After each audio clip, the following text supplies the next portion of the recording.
Yeah,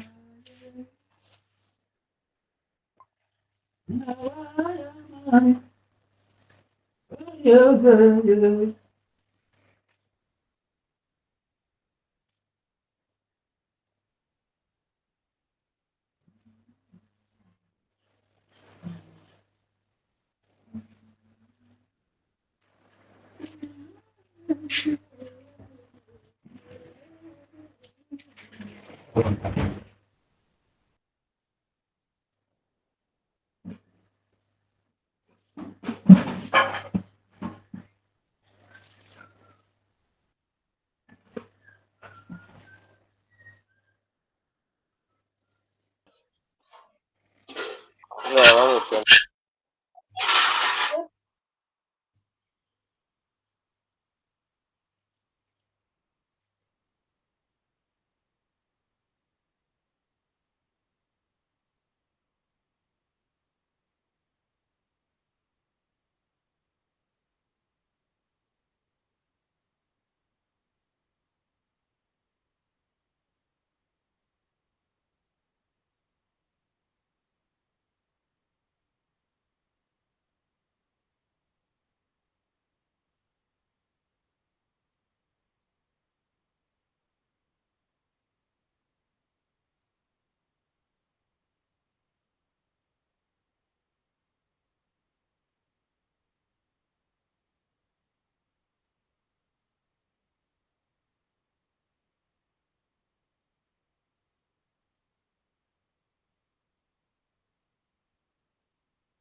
Hello, please, can you hear me?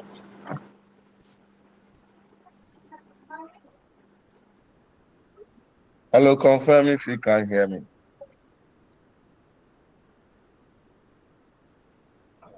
Yes, dog, we can hear you. Okay, so maybe wait 3 minutes for others to join because you're only five. I don't know if that's your number or you are more than that. So let's wait for 3 minutes and see. Yes, Doc. Okay.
Yes, hello.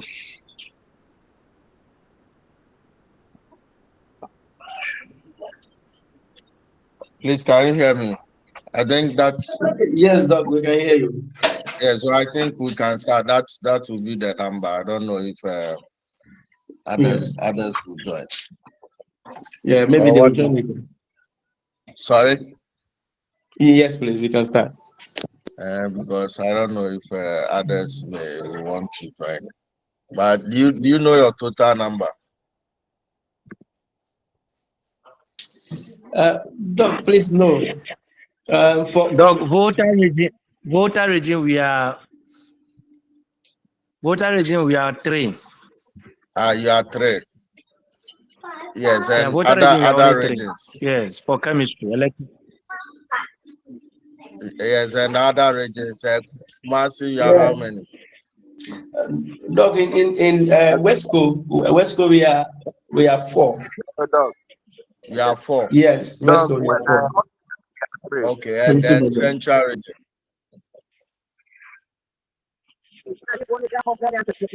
Central region. Do you know your number?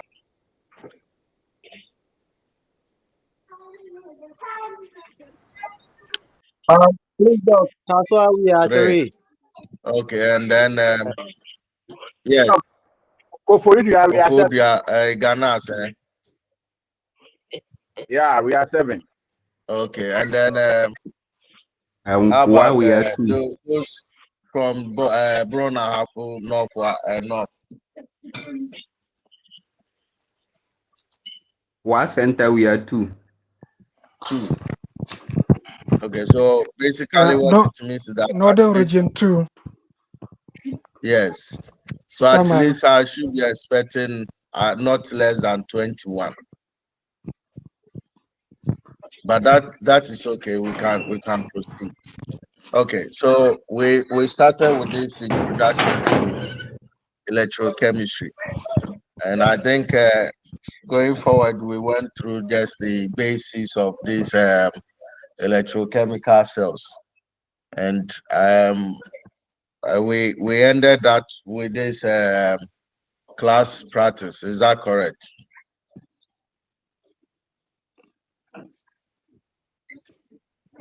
I've gone too far. Okay, I've gone too far. I think sorry, it was this trying to write. So yes, I've gone too far. Yes. The notation for So yeah, so I think this was the question we ended with. Is that correct? Yes, dog. Yeah, so let me open my paint so that at least I can be writing. Okay, so my whiteboard is showing. Let me try to minimize that. Okay. Yeah, so that was the question that we wrote down. And I remember trying to explain the concept that once we want to write this electrochemical cell or the notation, or we use a conventional form which we call the cell notation. And when we are writing the cell notation, we write the anode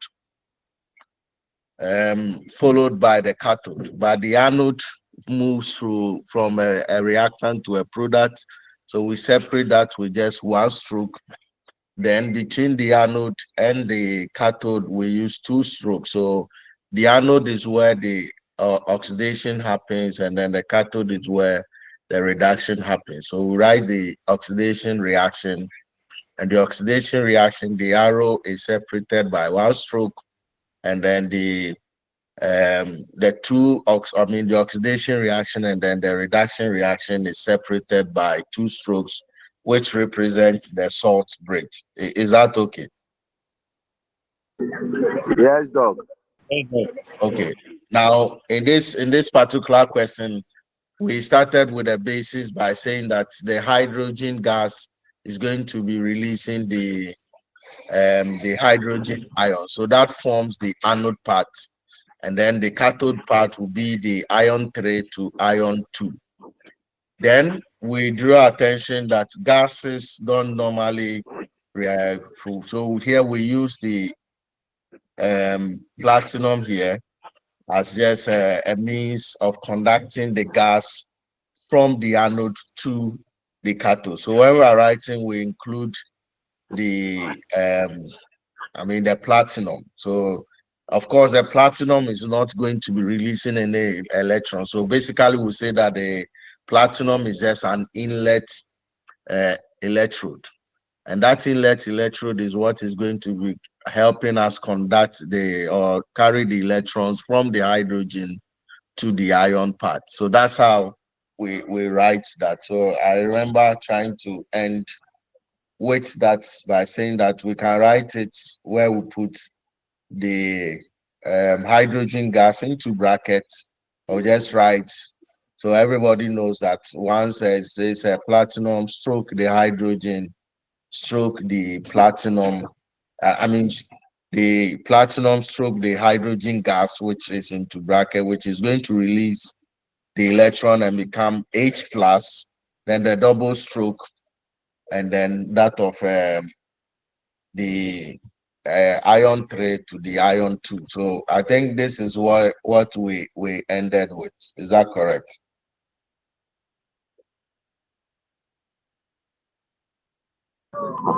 Yes, Doc, right. You are right.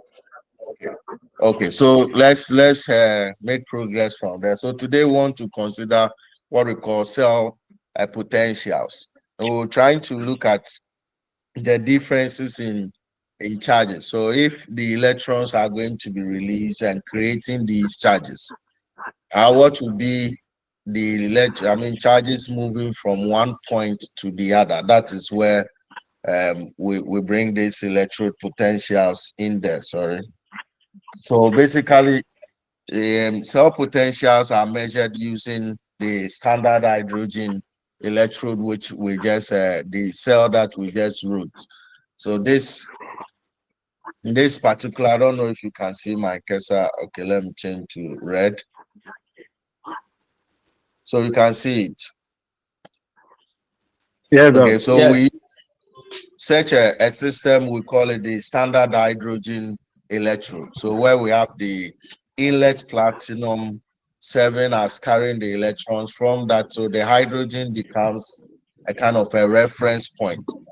So we're trying to measure the cell potential. We normally use the standard hydrogen electrode, which normally we acronym that as SHE, SHE. The SHE becomes our reference potential. So it means that we're going to be carrying that aqueous solution. So SHE is just made up of the hydrogen electrode potential is just made up of an aqueous solution which has a strong acid, which of course is going to be releasing the H plus. And that strong acid, we're going to dip in the platinum, we dip platinum in that strong acid. And that's platinum is now going to be helping us, of course. When we dip the platinum, basically it becomes like a catalyst, which will be releasing the hydrogen bubble. Now, by releasing the hydrogen bubbles, of course, because it is in the acid, also releases H plus. And of course, once it releases H plus, meaning it has lost electron, and the electron are going to be received at the opposite side of it. So basically, this is what we call the, please can you mute your mic if you are not talking? Okay, so this is what we call the standard hydrogen electrode. Okay, and that is what we use in trying to measure the cell potential. So this is an ideal situation where, for example, if what I'm showing here is just an electrolysis, of course, electrolysis is just breaking down of, say, water to just release electron, or where we can just break down a compound to release electron. The process we call electrolysis. So an ideal situation would be like dropping a sodium chloride in water. Of course, we create that solution where sodium is going to be releasing electrons and the chlorine is going to be accepting that electron. Now, when the chlorine accepts the electron, it becomes chlorine minus, and when the hydrogen releases the electron, it becomes hydrogen plus. But of course, it will be in the aqueous solution. So in such a system, we can still use that to generate, release light. Okay, so the negative part, which will be the cathode part, will be when we are kind of having hydrogen, and then the hydrogen is accepting electron to become Na, that is the sodium metal, and the positive part or the anode will be when the electrons are the ones going to be, the chlorine are going to be releasing the electrons and become, so that's where, so the oxidation happening with the chlorine, that is, it's having much electrons, so it can release and become from chlorine minus to chlorine 0. Okay, so we are becoming more positive. So that's oxidation, and that's where the anode will be. And then from sodium H plus, when we add, it becomes sodium. So we are becoming more negative, and that is the cathode. So in such a system, that's simple electrolysis, which we can just use to generate light. In that case, we can have a cell from that as well. Well, so that's just as I just mentioned. So the cathode will be at the sodium, and then the anode will be for the chlorine, which through that electrolysis we can easily just create a kind of light, or in that case we can just create electricity from that. But what we need to understand is that at a point the electrons are going to be moving from one point to the other. So how do we measure the differences, the potential differences? Or, well, when we say potential, it's also like normally we use that interchangeably. So, but we use potential differences or just the potential. So that's what we call the cell potential. Now we have a standard way of measuring that. That's where we bring in the hydrogen platinum situation for measuring that. So if we talk of the standard cell potential, then we are trying to measure the voltage when the electrode under a standard condition. Now, the standard condition basically will be the standard condition which we are going to be setting. Of course, we set it at room temperature, and of course at 1 atmosphere, so that we are not going to be, increasing the condition. So at 1 mole, where we are not changing any amount of the electron, and then of course the concentration, we are just setting them as standard condition. So 1 mole or 1 mole per dm cube in 1 atmosphere, and then 25 degrees Celsius. This is standard, and it's only hydrogen that obeys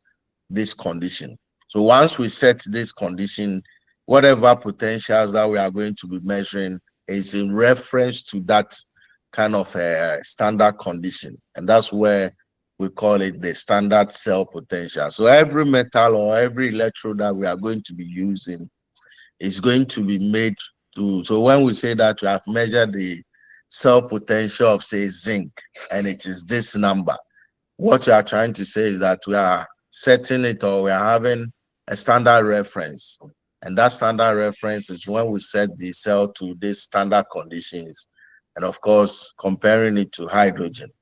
That is where we measure the standard kind of electrode for a standard electrode potential for any other kind of element. Well, we have a series. We have tried to, and these have been determined experimentally, and that we call it the electrochemical series. So I'll later show you the table of this series.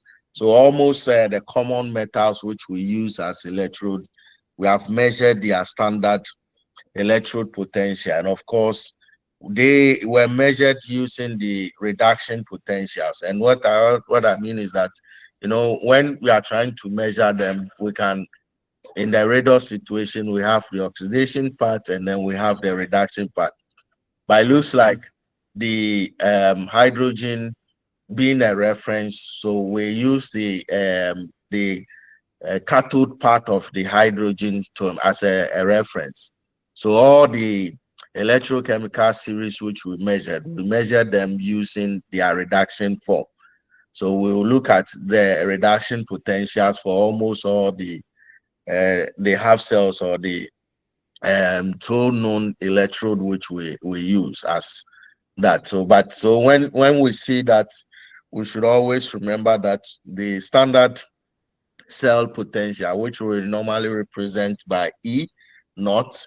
So the E is basically the cell potential, and then when we see that naught here, it's just giving us an indication that this is a standard cell potential. And of course, we measure them from reference, so all of them have been measured experimentally from their reduction point of view. So if you see all the half reactions which we are going to be giving, they are given in the reduction point of view. But of course, in a cell, we have the oxidation part and then we have the reduction part. So once you have been given their potential in the reduction form, please note that when they are being used as the oxidation part, that is when they are being used at the anode part, then the reduction, I mean, the value is going to, the sign of that value is going to be changed.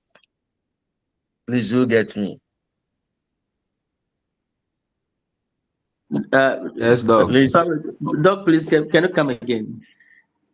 Okay, so you see, Yeah. in a cell, we say that we have the anode part and we have the cathode part. The anode is this, so that is breaking them into their half reactions. Oh, is that okay? And then Yes. in the half reactions, we can see that one is going through oxidation, that's the anode. And then the other part is going through reduction, that's the cathode. Yeah. Okay. But then for us in the electrochemical series, the standard electrode potential for almost all the electrode which we know, that's a common ones that we know, we measure them experimentally using their reduction forms. So when they are reduced, so when you are bringing them to the cell form in these, for example, the cell notation, then you see that they are in the measurement, you have used their reduction form. So in case that electrode is used at the anode part, it means that is no more reduction, although experimentally we measured using the reduction, but now it is being used as oxidation. So we need to reverse the reaction. When we reverse the reaction, the sign of that value is going to change. So when it is negative, it becomes positive. When it is positive, it becomes negative. Negative. All right. Is that okay? All right. So I'm just drawing your attention. We are just doing the introduction. We'll come to some few calculations there, so you note that. So this is what the standard hydrogen or the standard hydrogen electrode, which is the reference point. Normally, as I said, we call it the CHE. So S for standard, H for hydrogen, and then the E for electro CHE. Okay, so the hydrogen, the hydrogen is this. So the platinum is just the inlet platinum is just here, which of course we have in a tube. We have an acid and we have dropped a platinum there. So the platinum in that acid, for example, hydrochloric acid, a conc hydrochloric acid, when we drop that platinum, we'll begin releasing hydrogen gas and then chlorine gas. And of course, the hydrogen gas, because it's an acid, will break down to release the H plus because this is a strong acid. And this hydrogen H, that's a H plus is what is releasing the electrons to the cathode part. Okay, so that's what we use in measuring. So that's where, so the cathode part is the reduction part. So we change the reduction, I mean the electrode for almost all the metal, and we are able to measure their potential differences, the standard potential differences for almost the electrode that we know or we can be using in a cell, and we have values for them. Please, is that okay? But yes, sir. Okay, so in that case, what it means is that if I should take any cell which is made up of the cathode and then the anode, or the oxidation and the reduction, what it means is that if I know the standard electro, I mean the standard cell potential So, of that hello, overall Doc. cell. Hello, Doc. Yes, So yes. the C whereby we are using hydrogen as an electrode, the anode side become the oxidation and the cathode side become the reduction. Your The explanation right anode now. is we are talking of electrochemical cells. So the anode is always the oxidation, then the cathode is the reduction. This is where the reduction happens. I don't know if you can see my cursor. Okay. Okay, so basically what we are just doing is that we are just replacing this electrode, different electrode. So we can have zinc, we can have copper, we can have magnesium, we can have iron. We are just replacing this electrode here, and we are using this as a reference electrode, which helps us to measure. So the electrons are moving from the hydrogen here to that's what, so it's going to be reduced at the electrode here. So what will be the potential difference between them? Then we record that value. Is that okay? Yes, sir. Okay. Okay. So what I'm trying to say here again, what I was saying is that for every cell, when we say the cell potential or the standard cell potential of every cell, what it means is that it's just a combination of the potential of the anode and the potential of the cathode. That is where the reduction happens and where the oxidation happens. When we sum the potentials together, we should get the overall cell potential. Is that okay? So it means that if we add the potential of the half cells or the half reactions from the anode and then the cathode, that is if you have the potential of the oxidation plus the potential of the reduction, the summation of which will give you the cell potential. In that case, if we are using standard potentials of the half cells, then the cell potential becomes a standard cell potential. So when we sum them up, that gives us the overall cell potential. So this is what I'm trying to say. So if I have the cell potential, then basically it's just going to be the potential of the reduction plus the potential of the oxidation. That's the cathode, the potential of the cathode plus the potential of the anode. Is that okay? Okay, sir. So what it means is that if I know the cell notation, I just need to group them according to their half reactions and know which one is the anode and go and make reference to the electrochemical series, which are standard values. You don't need to memorize them. These are constant. Then I make reference to them, and then I can know which one will be the anode and which one is the cathode. The only thing is that at the anode part, because it's oxidation, and then in the electrochemical series, where all the values given there are the reduction form. So I just need to reverse this oxidation part, and that's I sum it up, I get the potential of the cell. So for example, the question is asking us that find a cell potential, the standard cell potential for this electrochemical cell, that is zinc plus copper moving to zinc 2 plus copper 0. Okay, so basically if I should separate them into their half reactions, I'm going to see two different half reactions. Zinc moving to zinc plus, and what is that? Oxidation or reduction? Oxidation. So that's becoming Oxidation, more positive. So that's oxidation. Now copper to copper 0, that is reduction. So reduction. I need to make reference to the electrochemical cell, then a series, then I know that zinc to zinc plus. So it means that in the I'm going to show the table very soon. So in the electrochemical series, what they are not going to be writing zinc to zinc 2 plus, but they'll write zinc 2 plus to zinc. So in this case, I just need to reverse that. So how do I solve such a question? Doc, this Yes. type of question, this type of reaction, there's no reversibility or there's no going into. It's just that the zinc moves to zinc reduction and the copper move to copper oxidation, right? Please come again. I didn't get your question.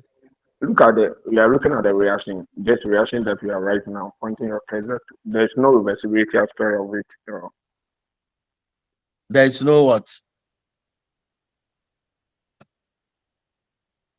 You said there is no what? If you get me right, when you are writing the I can't hear you. If you are talking, I can't hear you.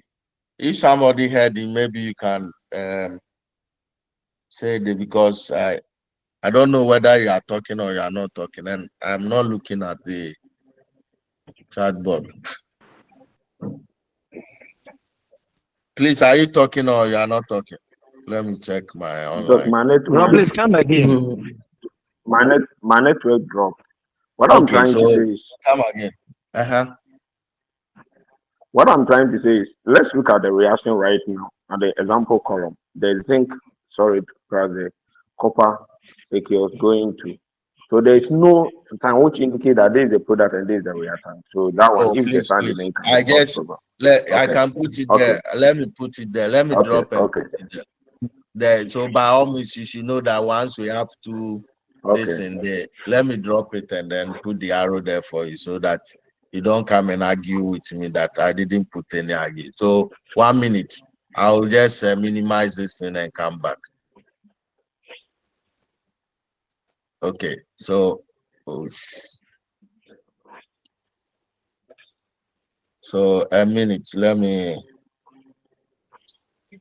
Oh, so how do I do that? So it means that I need to stop sharing before I can. 1 minute. Escape. Okay, so I've stopped sharing. Let me put the arrow there. Symbols.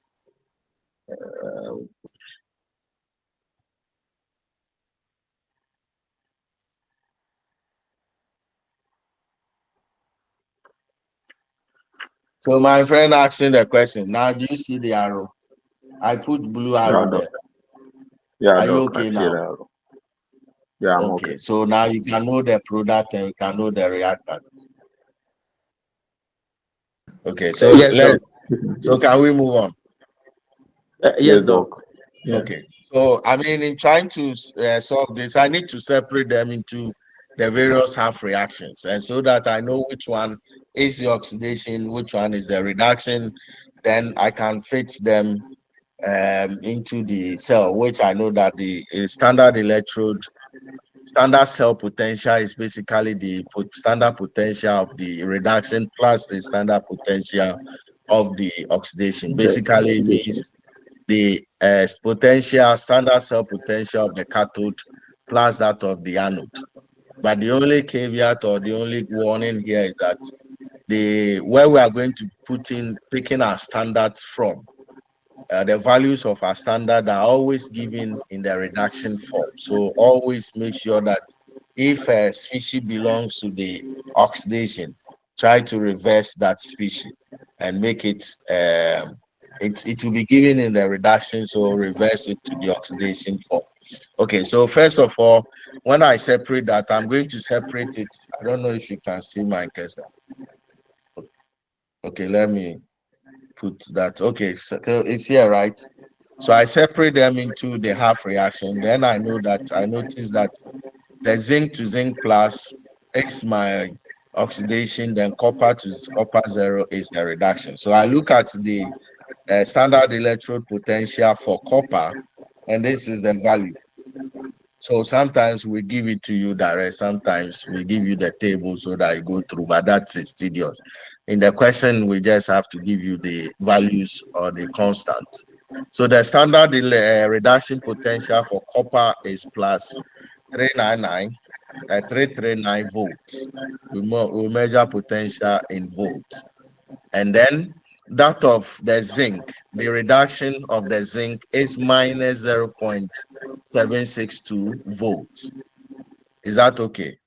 So if you look at it, it means that the zinc now is the oxidation. So we need to change it to the oxidation form. So we just reverse the sign and it becomes plus. Then once we have the values for them, the standard cell potential basically is saying that we should just sum the potentials together. So it becomes this plus this, which gives you the total overall kind of sign, which is the plus 1.101 volts. I hope this is clear. Yes, doctor. Okay, maybe you should try this and let's see. So the standard potential of a zinc to zinc plus is giving us minus 0.7 volts, and that of the cell, the cell notation is also given, and that is the total cell potential is giving us 1.1 volts. Now, what is the potential of the copper zero? So we are just playing with the math here. So the first one, we find the total cell, the cell potential for, the general total cell potential. And this time he has given you one to find the other one. So I hope we can try that. Yes, doctor.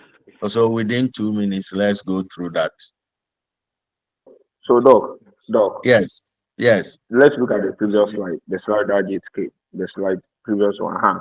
So, in calculating for the making the zinc reduction as what oxidation, when you are writing the half reaction, you know that the copper, the zinc is the oxidation. So, if you are calculating making it the reduction, zinc, can you go straight by first of all saying that the zinc, the electrode oxidation of zinc 2 plus is equal to negative, then we are changing or reversing it to zinc reduction, making it positive, right? Can you go straight by saying that? You can even go straight by, instead of the cell, which is equal to the the potential, the standard cell potential, which is equal to the standard potential of the cathode plus that of the anode.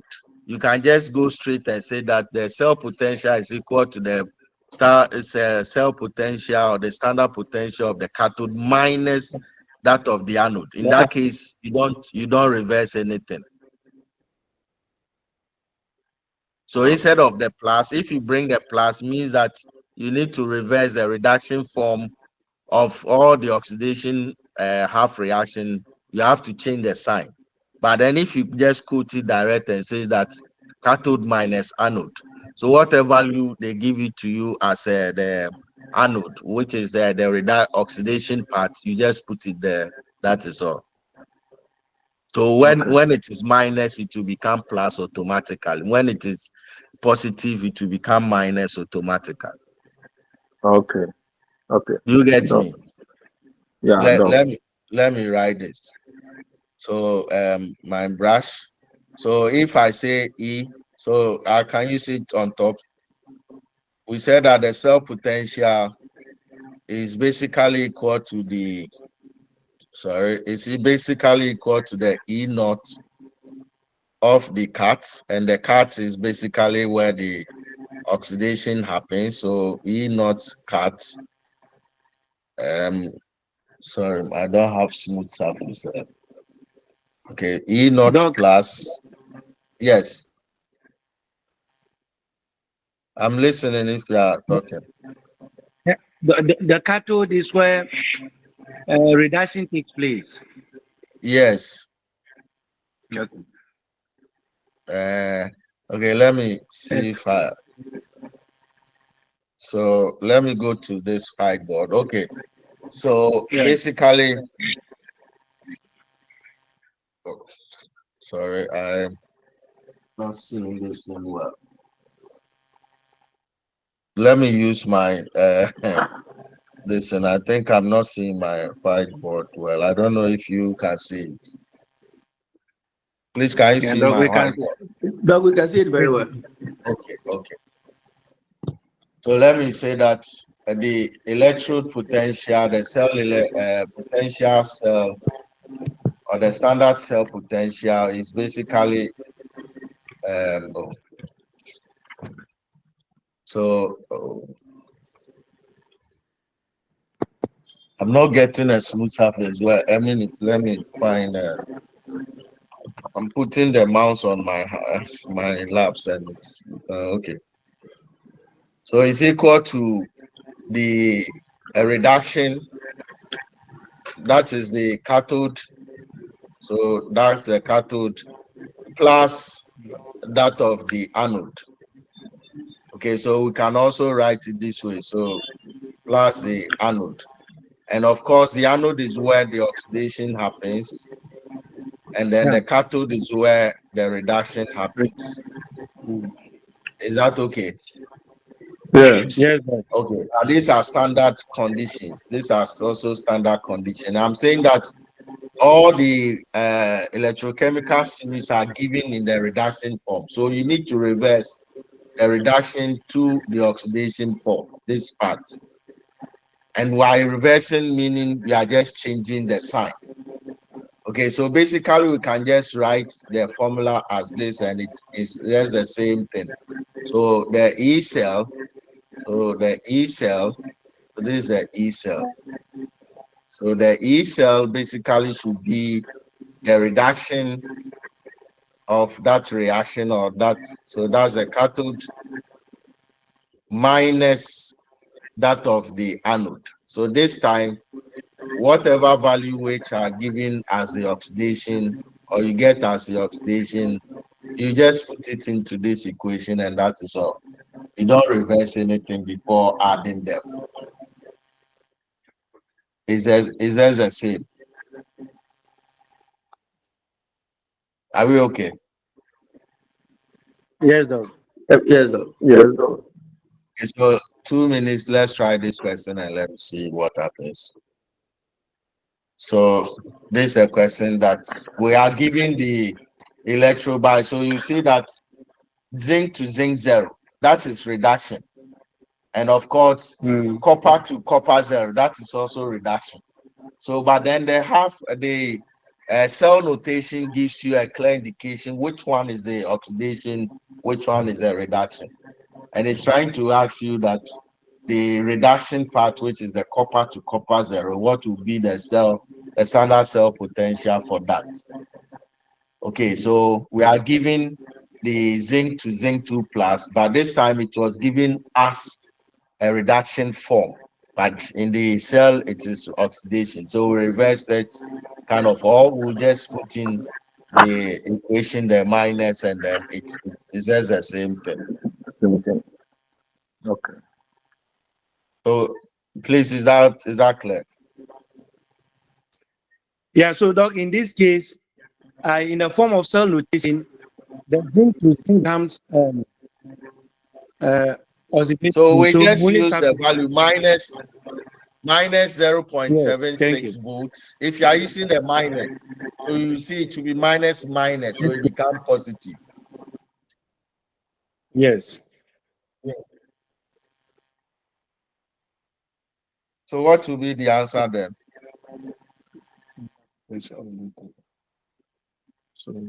Doc, I had 0.34. 0.34. Okay. Any different answer?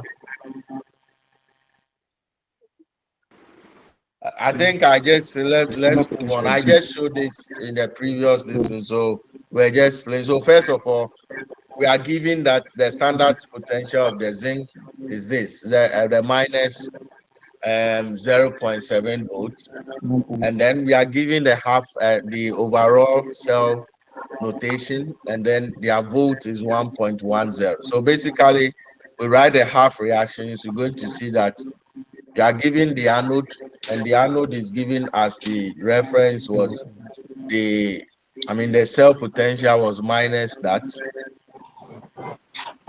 and the cell of this overall cell is just the cathode minus the anode. So this time we put in the minus, and that becomes a positive.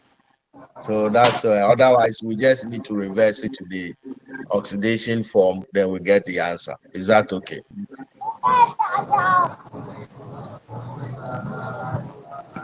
Please, is that okay? Let's start. Okay. So what is this? Yes. Is there a question or I should move on? Doc, for me, I just joined. So what's the problem for you joining late?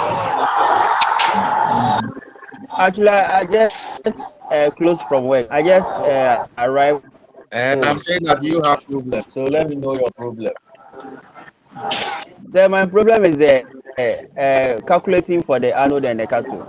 We don't calculate for anode, we don't calculate for cathode. They are being given in the question, and of course, it's just a change of subject. So I don't know if you can see my mouse. Can you see it? Doc, I can Okay, see. so we are just playing with this formula here. Okay. Now, either we give you this two to find this one, or give you this one and this one to find this one, or give you this one and this one to find this one. So in this question, we are giving this one and this one to find this one. So we are just playing, it's just change of subject.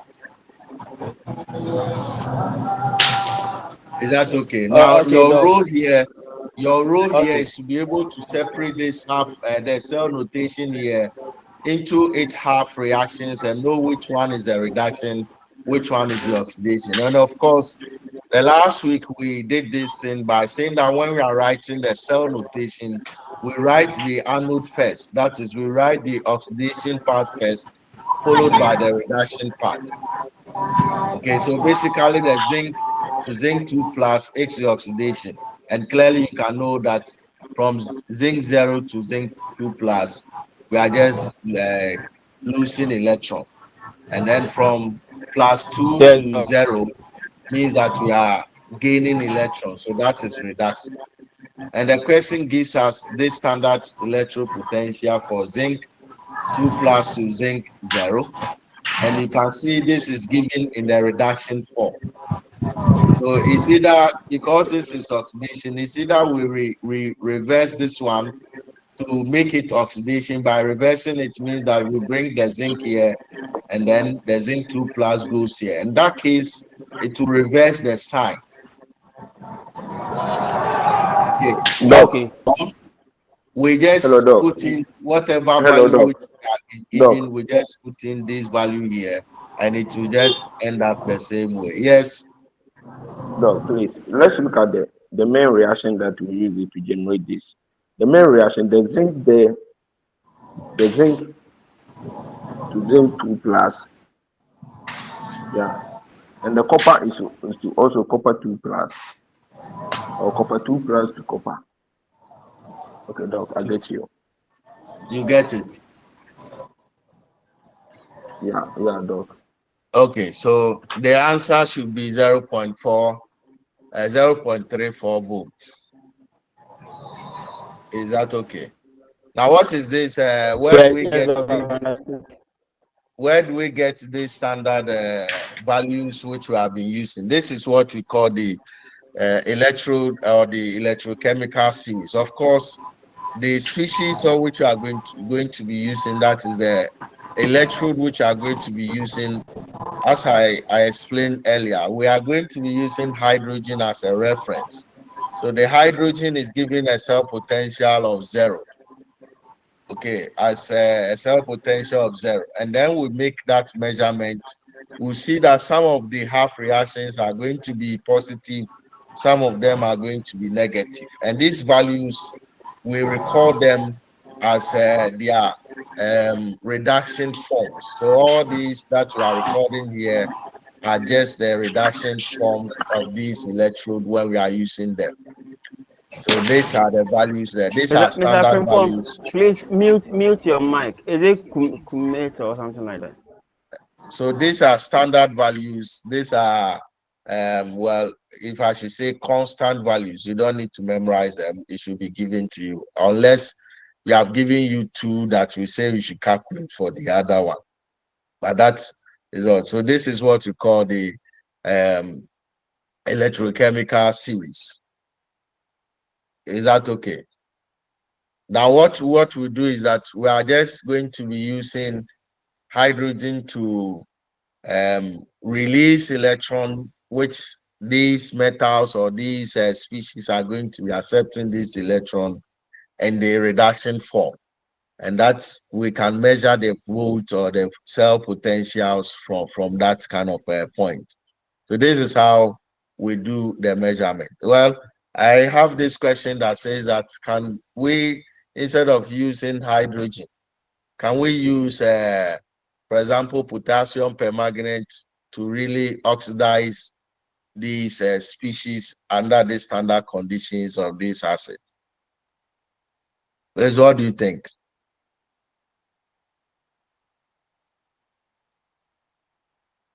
Can we do that?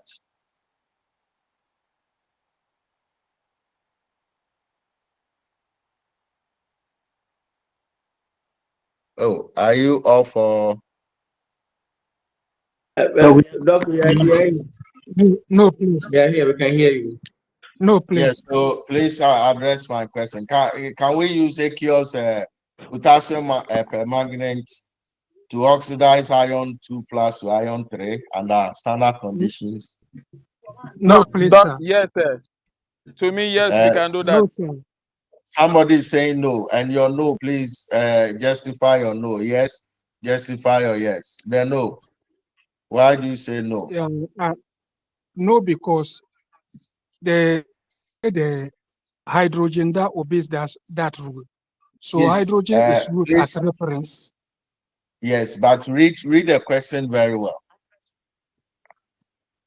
Okay. We use hydrogen to do that, but then can we also do now? What is the role of the hydrogen here?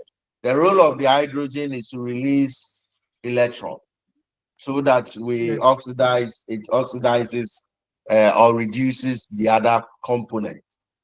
And so I don't want to address the no will be kind of no to that answer. So it's yes, because we can use that. Now let's try to explain that. You see, the potassium permanganate, we can use that. And the reason is that first, when we write the half reactions, if we try to write the half reactions, let me bring this one so that I use it to explain myself.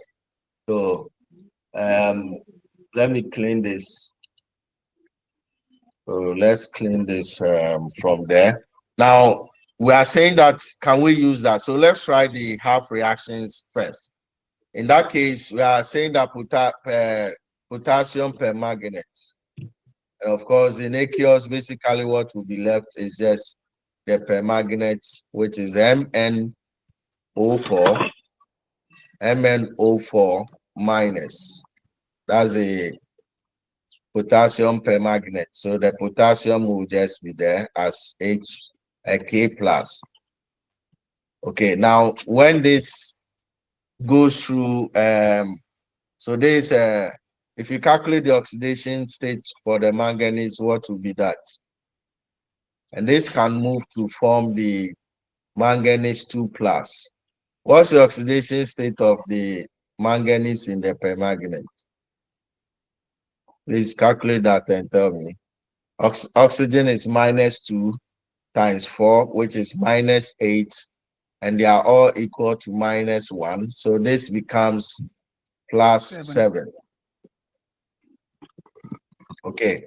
So from +7 to +2, what is happening? Reduction. So it's becoming, it's reducing. So it become more negative. So that's reduction. Now the question says that iron to iron 2 plus. Is that correct? Okay, so iron to iron 2 plus. So this one is a reduction. Then iron 2 plus. So iron 2 plus to iron 3 plus, and that is becoming more positive. So that is oxidation. Is that correct? Yes. Okay, so So, this becomes our oxidation. So basically, you can see that this is happening as a redox reaction. This can only be oxidized when, so this is the reducing agent. This becomes a reducing agent, and that is what is causing this one to reduce. And of course, this is the oxidizing agent because this is what is going to cause the iron to go through oxidation. So basically, what it means is that yes, we can use, if not for the permanganate, it means that the iron 2 cannot be oxidized to iron 3 plus. Okay, so the permanganate now becomes the oxidizing agent, which of course we can make reference to their values and see that. So if not for the permanganate, we can have iron 2 plus going to iron 3 plus. So then it means that we can use that to indeed oxidize under standard condition in acid.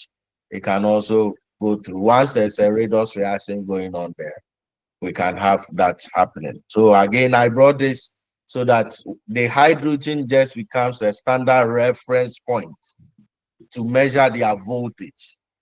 But of course, if we don't want to measure their standard reference point, we can also use other species in redox reaction. One is going to be reducing, one is going to be oxidizing. If the other one is not there, the other part cannot play or cannot kind of function as it's supposed to function. So if you see oxidation happening, it is happening because there is a species going through reduction. And if you see a species going through reduction, it is possible because there's another species going through oxidation. That's just a simple understanding or simple explanation to that we trying to use other species to oxidize that as well. Please, is that okay? Yes, sir. Okay. So I can jump this question because sorry, we just did this, so there's no need to do that again. Is that okay? Yes, sir. Okay, so we just did this thing. So doc, that temperature there in the atmosphere is first one, which you taught us that you have a standard cell potential, and it is 1 mole per day by 1 liter, which is 1 mole, and it is in 1 atmosphere and 25 degrees Celsius. So that 25 degrees Celsius that that's a standard condition. Standard condition. So that one we don't use it. No, that is what we use in trying to measure these potentials. So the standard potential for the cathode, the standard potential for the anode in the electrochemical series, we have to set it to a standard condition using the hydrogen as a reference electrode. Once we change the condition, it's no more going to be standard condition again. So the potentials which we are having, we'll have to measure a different potential again in different temperatures.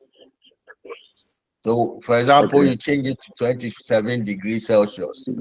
The values which we are going to be getting for the electrochemical series are going to be different. Okay. Yes. So that one is free. So that's why you said that the table will be provided or the numbers will be provided in the question. These are standard conditions. So these are constants which you just need to require. If the question doesn't, so that's why in the first question we have to provide for you. So for example, this one, it means that the electrochemical, the standard potential for the cathode anode must be provided before you can solve this question. Okay. Now I brought in the redox part, and we are trying to say that to find the standard cell potentials, we have to note that the reaction is just simultaneous and of course spontaneous as well. It happens at the same time where the reduction at one half cell and then the oxidation at the other half cell. So we can calculate and know which one is the cell potential of that. Is that okay? Yes, doc. Yes, doc. Yes, Okay. doc. Now, once you are saying that it's just I mean it happens spontaneously, then what we are trying to say is that we can combine the cell potential and what we call Gibbs free energy. So we are bringing a little bit of thermochemistry here, in the sense that the reaction is happening and there's kind of a disorderliness in that system because electrons are moving from one point. Of course, the quantum world, we try to say that that is not possible, but then in the classical way, we try to also understand that this is what is going on because we don't see the electron. That is what is happening. So what is happening here is that the electrons, because of course, it's just like you having money and then you want to release the money, irrespective of how rich you are. Even when, so if you have 100 CDs and you are releasing one CD, or let's say 10 pesos, 10 pesos as compared to one, why 100 CDs is nothing. But of course, immediately you release 10 pesos, you are no more having 100 CDs again. And so that will create some disorderliness in your system. Or when you go to buy something and it's 99 CD 90 pesos, which is not up to 100, so it will create disorder. Now, this disorderliness is what you call entropy. So I think in 203 physical chemistry, we came across this where we are saying that Gibbs energy is related to enthalpy, and of course there's going to be a temperature, and against if there's going to be any change in the entropy, there'll be a change in enthalpy, that is the heat of that reaction, as against the entropy. So S is the entropy, the disorderness in the system.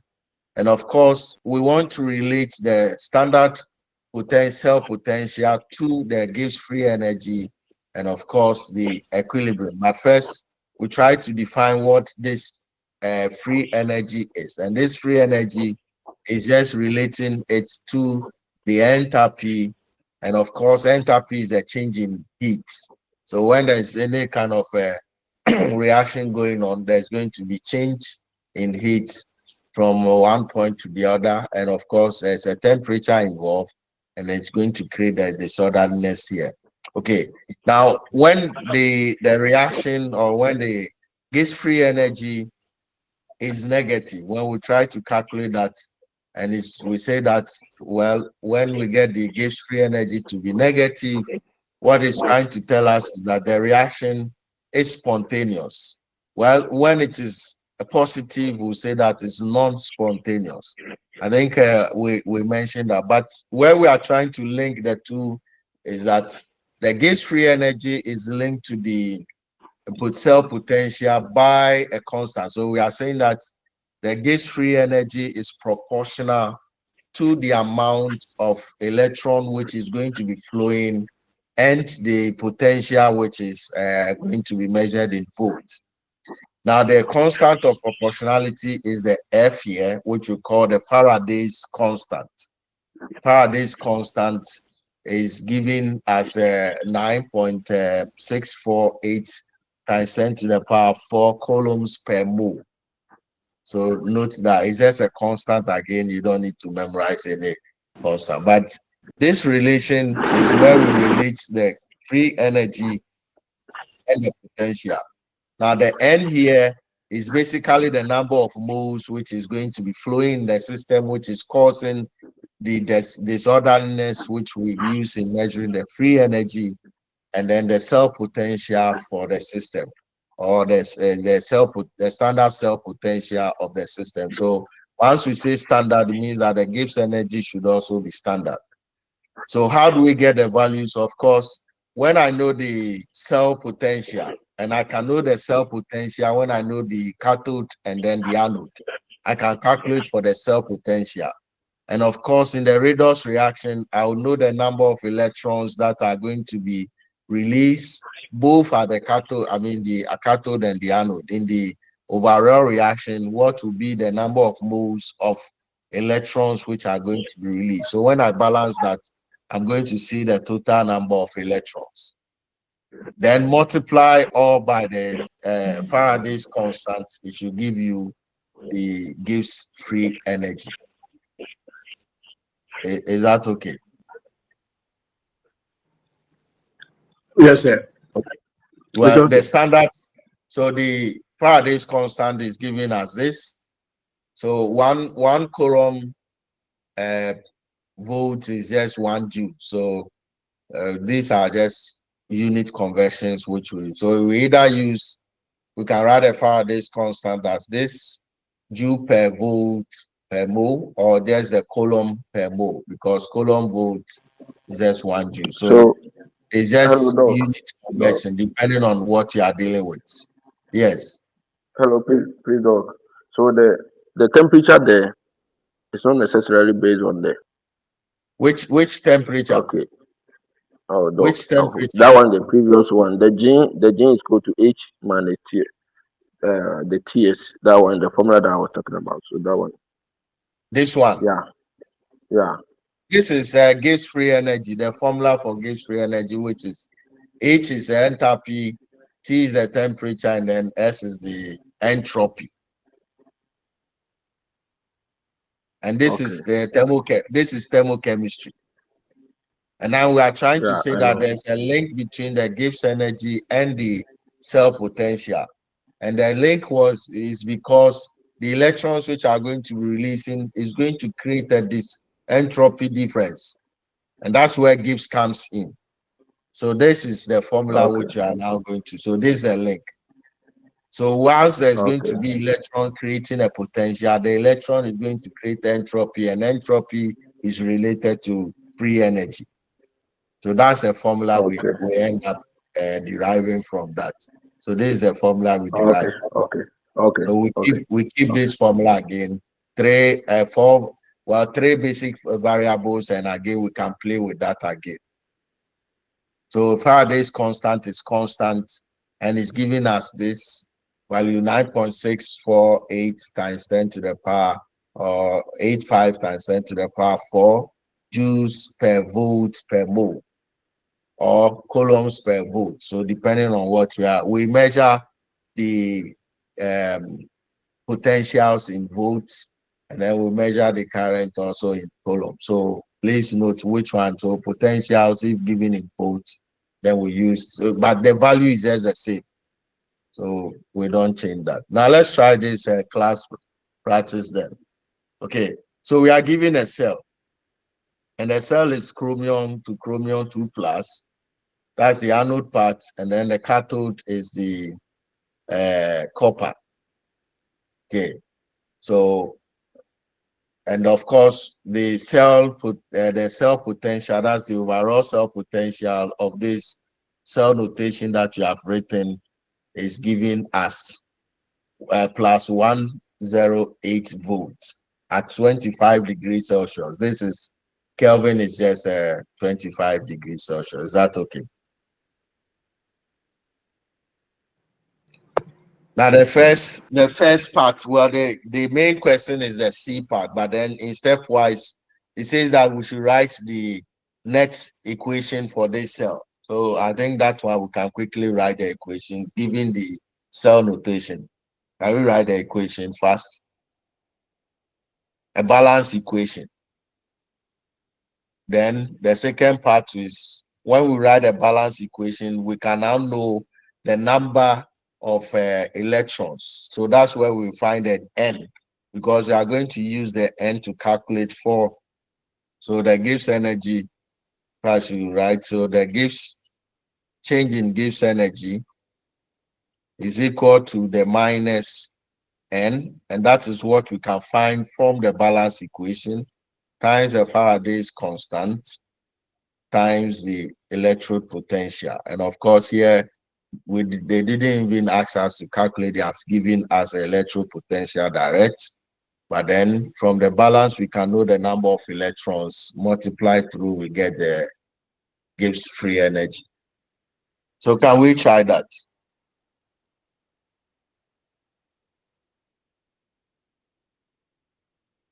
Oh, I don't know when it comes to, when it comes to me asking you a question, then the platform is quiet. But when I'm talking, that is when you mute your mic, and then you are mute and you'll be talking when I'm talking. When I need you to talk, then you are quiet. Doc, we will try. Okay, so I should Yeah. give you 2 minutes. Maybe 5 minutes. Oh no, 5 minutes. Because we are It's solving too A, long. B, and C. Oh, A is just within 30 seconds. You should be balancing that. Now, All right. I always, if you hear me, I've been saying 2 minutes, 2 minutes. Now, what it means is that I don't know your quiz. How long do they give you when you're writing quiz? For 20 questions, how many? It's Is it not 25 minutes. 25 minutes for 20 Yes. questions? Yes. Oh, that is a cheat. Uh-oh. Because this is physical chemistry. There are some calculations there. You don't use 25 Yes, minutes. but still, even when we're doing physics will involve a lot of calculation, but they will still give us 25 minutes. Oh no, this one, Yeah, that's what they this give. one we have to draw the attention. No, Yeah, yeah, yeah. At least 20 questions for 30 minutes or 40 minutes. Wow. And that's why I always say 2 minutes. So I assume that every question you use 2 minutes. So at least for 40 minutes you should be done with that. Okay. Then that is why you people don't do well. Oh. So you just be choosing answers like that. Yeah, we just choose the answers because most of the questions please. you can't calculate. Oh please. Yeah. So you let's do this. 2 minutes. Balance the equation. Tell me the number of electrons which we use. Then yes, sir. Doc, Doc, the quiz too. Some of the questions that came in the physical chemistry, thermochemistry that we just did, the physical chemistry. Doc, some of the questions was 203. Yeah, 203. Uh-huh. Some of the questions, Doc, it wasn't easy for us. And how the question were put. Let's do our thermo this and out back door we can discuss that. Okay. Thank you. Let's do our electrochemistry and let's discuss that back door. Thank you, Doc. Yeah, so what's a balance equation then? The overall balance. So we need to separate the equation into the various half reaction. The oxidation, which is the anode, which is the first part, and then the reduction, which is the second part. Now you see how we wrote the cell notation. It's kind of quite confusing, but it is not. You should note that if it is the reduction, where it's going through reduction, then there should be some kind of species there before the copper solid. Because we are moving from reduction means we are moving from a more kind of positive to more negative. So there should be some species there. And which is that? It will be. So ideally, we should have copper 2 plus. Copper 2 plus. Yeah. Yes, Copper 2 stroke. Copper, which is the solid. Solid. Yes. So okay, the oxidation will be the chromium solid goes into chromium 2 plus 2 ions. Okay, plus 2 electrons. 2 electrons. Plus 2 electrons. Yes, let's go. Then the copper and then and the copper 2 plus 2 electrons goes into copper molecule, copper solid. Copper solid. Yes. Yes, dog. And when you put, so there you can see the number of electrons. So how many number of electrons if you are putting the overall reaction together? What would be the number of electrons? Dog, 2. 2. Okay, so we can, so from the balance equation, we can know the N, and the N is basically 2. So then let's calculate that gives the free energy then. So what will be the free energy? So we know the N, we know the Faraday's constant, and then we know the cell potential. So we know the cell potential, from the equation we know N, and of course, Faraday's constant is just 9.6485 times 10 to the power 4 coulombs per mole. So what will be the standard potential that gives energy then?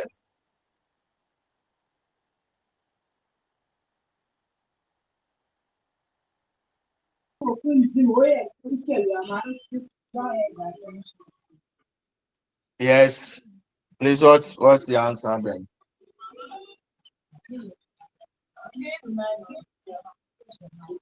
Oh, I thought you are unmuting to tell me the answer. Doc, I had minus Please. 208.41 kilojoules. Okay, please don't have seen students ignoring the minus in front here. Where's my cursor?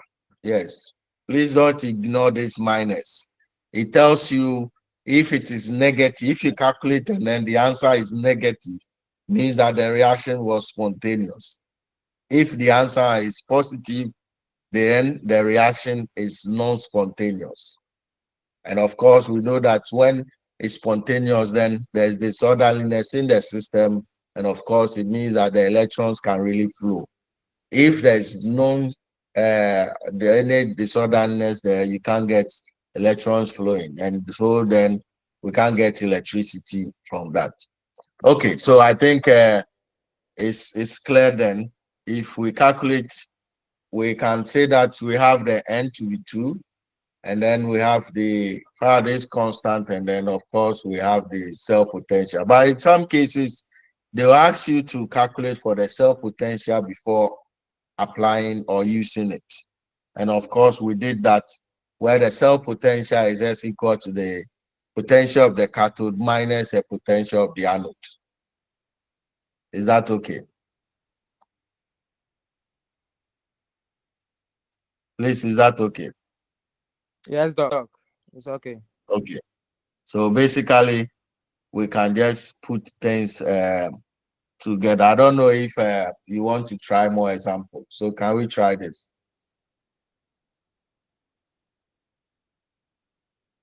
So there's the first part, not the second part. There's the first part.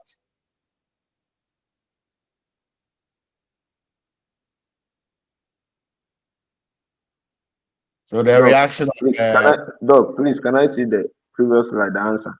The just one that you just went up. The previous for one.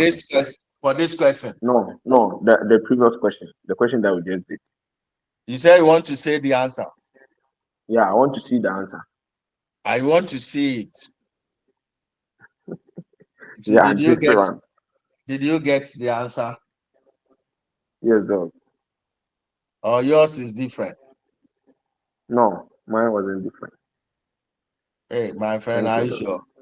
Okay, so it's just so the juice here is just representing, you know, the Faraday's constant. We can use the juice per volt per mole, or we can use a coulomb per mole. So here the report was that we should report it in kilojoules per mole. So whatever we get, where it was joules per volt, so that the volts will cross the volts. So volts per volt, so it will cross it. Then what will be left will be just the joules per mole, and then we convert it to kilojoules per mole. Is that okay? Yes, Doc. Okay, so maybe you want to try the second one. The reaction of zinc and iodine. What will be the gives free energy? The standard gives free energy.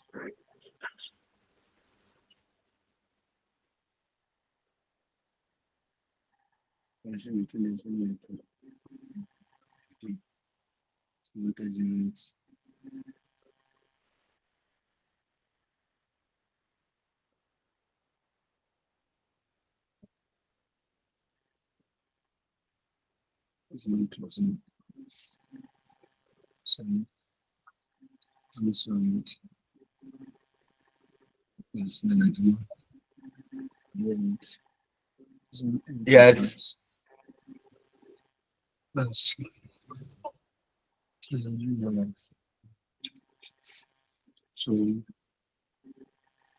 zinc to zinc oxidation plus 2 elements. So there's 2 elements. So and then this will give us 2 electrons. To make some production. So we want to electrons. Oh, are Doc, I we have are we on this minus 250.8 minus 25? Is it in juice or kilojuice? 0.8 kilojuice. Is it kilojuice or juice? Kilojuice per mole. Okay, okay. Yeah. Please, is somebody having a different answer? So sorry. So yes, you had minus what? 250.8. 250. 0.8 kilojoules per mole. Yes, please. Okay. Any different answer? So what was the number of electrons? 2. How many? Doc, 2. 2. And then the cell Yes. potential was positive 1.05 times a Faraday's constant. Nice. Yes, please. Is that okay? Nice. Please, yes. Yes. Well, the second one I brought in that so that if you remember your, I think we did 208. Is that okay? Yes, sir. Okay, so if, for example, let's use this equation first. What would be the solubility product for this equation then? What I've underlined, or the solubility, let me first of all, the equilibrium constant expression for this. If this is in equilibrium, what will be the equilibrium constant?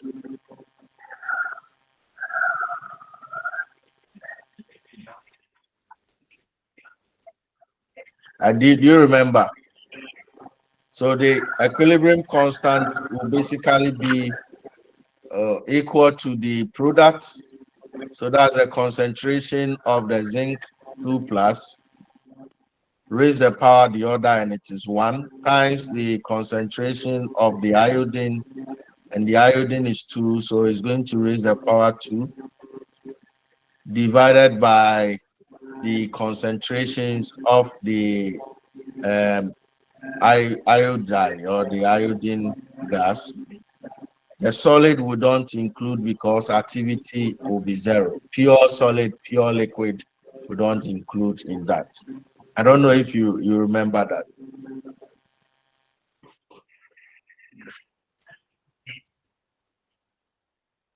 Please, you remember equilibrium constant? Yes. Equilibrium reaction. So this is the equilibrium constant expression. You remember that. Now, solubility constant, for example, silver chloride. For silver chloride is going to be dissociating into silver. Okay, silver plus. Sorry for my writing. I'm putting the mouse on my lap, so I don't have a flat surface. That's why. Plus chlorine minus. Okay, so the equilibrium solubility product, which is the KSP, is just equal to the concentration of the silver and that of the chlorine. Silver plus multiplied by that of the chlorine. You remember this also?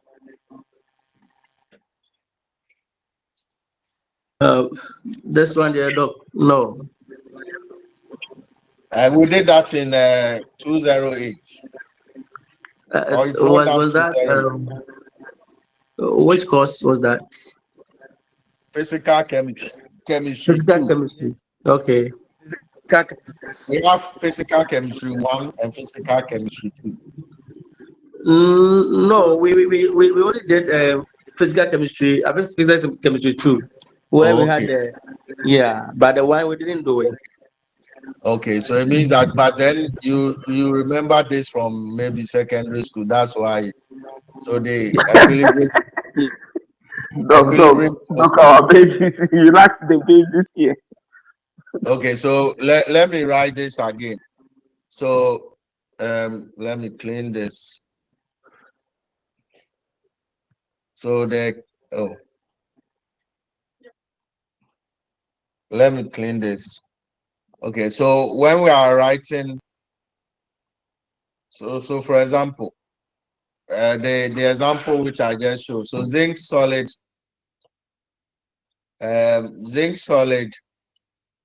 when we are writing the equilibrium constant for a reaction, we don't include solid, we don't include liquids. The reason is that the activity is just equal to 1.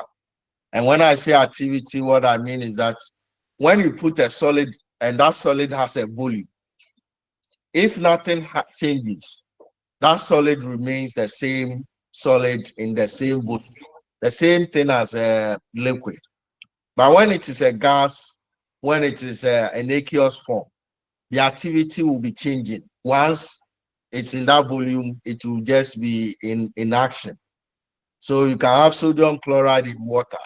The water will not change if there is no kind of external conditions like heat or something. If you keep it at the standard condition, nothing happens to that. But then the sodium chloride which you put in that water will begin breaking down into sodium ions and chlorine ions. So it means that the salt will be in action. And so the activity is going to be changing. And so when we are writing the equilibrium constant for solids, we don't include them in the equilibrium constant expression.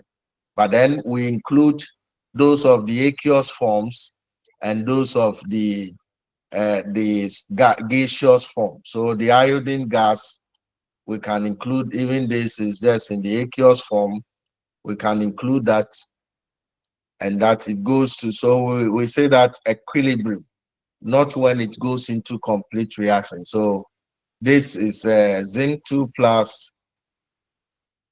and that zinc 2 plus is also in the aqueous form. Okay, aqueous form. And that of the iodine or the iodide now is also in the aqueous form.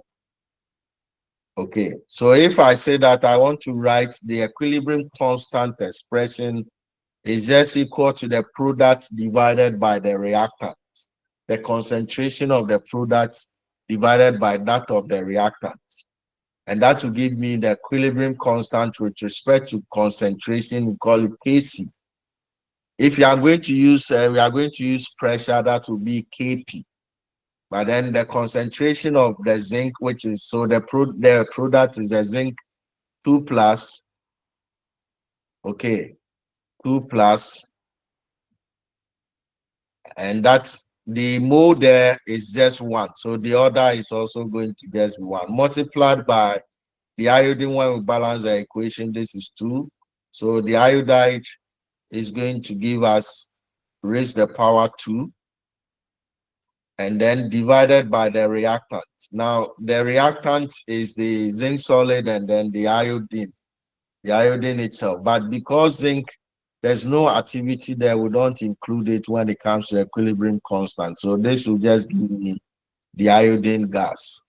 So the concentration of the iodine gas. Okay, this is the equilibrium constant. We can also call it the reaction quotient, Q. So we can also call it the reaction quotient. Please, is that okay? I'm sure maybe this one you remember. Yeah. Okay. Now this brings into light what we call the next equation. So the first part which we just completed is trying to relate electrochemistry to thermochemistry. And that is the relation where we have free energy and then the standard potential. Now, what if we want to relate the cell potential to the equilibrium kind of reactions. And this is where next equation comes in. So we are looking at the next equation, but then I brought in this so that at least let me minimize it. So we are looking at another equation here, which is the next equation. This is the variation of this cell potential when it comes to equilibrium kind of equation. Now, what is the relation? The relation is very simple. For every cell, we have the cell potential, the standard cell potential, which we can calculate from the cathode and then the anode. And that should be minus the gas constant times temperature, the natural log of the quotient, reaction quotient, or the reaction constant, the equilibrium constant. The quotient is sometimes the quotient, divided by the number of moles for the electrons times the Faraday's constant. Well, these are all constant. If we know the temperature, this is a constant. Gas constant is 8.314, and this is a constant if we know the temperature 25 degrees or 298 Kelvin, and then of course Faraday's constant is there, so we can reduce this equation to this form. Is that okay? So this what equation can we reduce the constant there will just be this simple. So the cell potential is just equal to the standard cell potential minus 0.025693 volts divided by the number of electrons when we balance that, and then the natural log of the reaction quotient. Now, if we don't want to use the ln, but want to use log, ln is equal to 2.303 log. So if you put in that one we're going to get to this value. So again, 3 different equations, but normally we want to be using the log. This is very simple. And then of course, if we want to use natural log, we end up getting the same thing. Now the quotient is what I was just trying to. If I have an equation, A plus B, and of course the small a is a mole ratios in that stoichiometry, and then we are going to be releasing electron. The number of electrons will help us get the N here. I'm going back. The number of electrons will help us get the N here. And the Q here basically is the reaction quotient, which is the product divided by the reactant. And all of them raise apart these orders. So if I know the concentrations, I can just calculate the quotient there.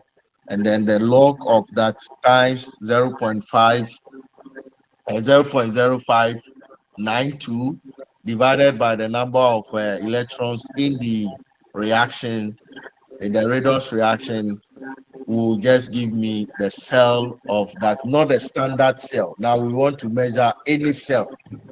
So once we want to measure any cell and we know the electrode, or we build our own cell, want to measure the cell potential, basically we use the next equation to do that calculation.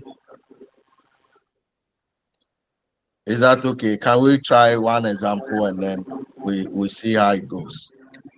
Yeah, the example. Okay, so for example, we build our own cell, and that cell, we want to calculate the potential of this. It's not a standard cell.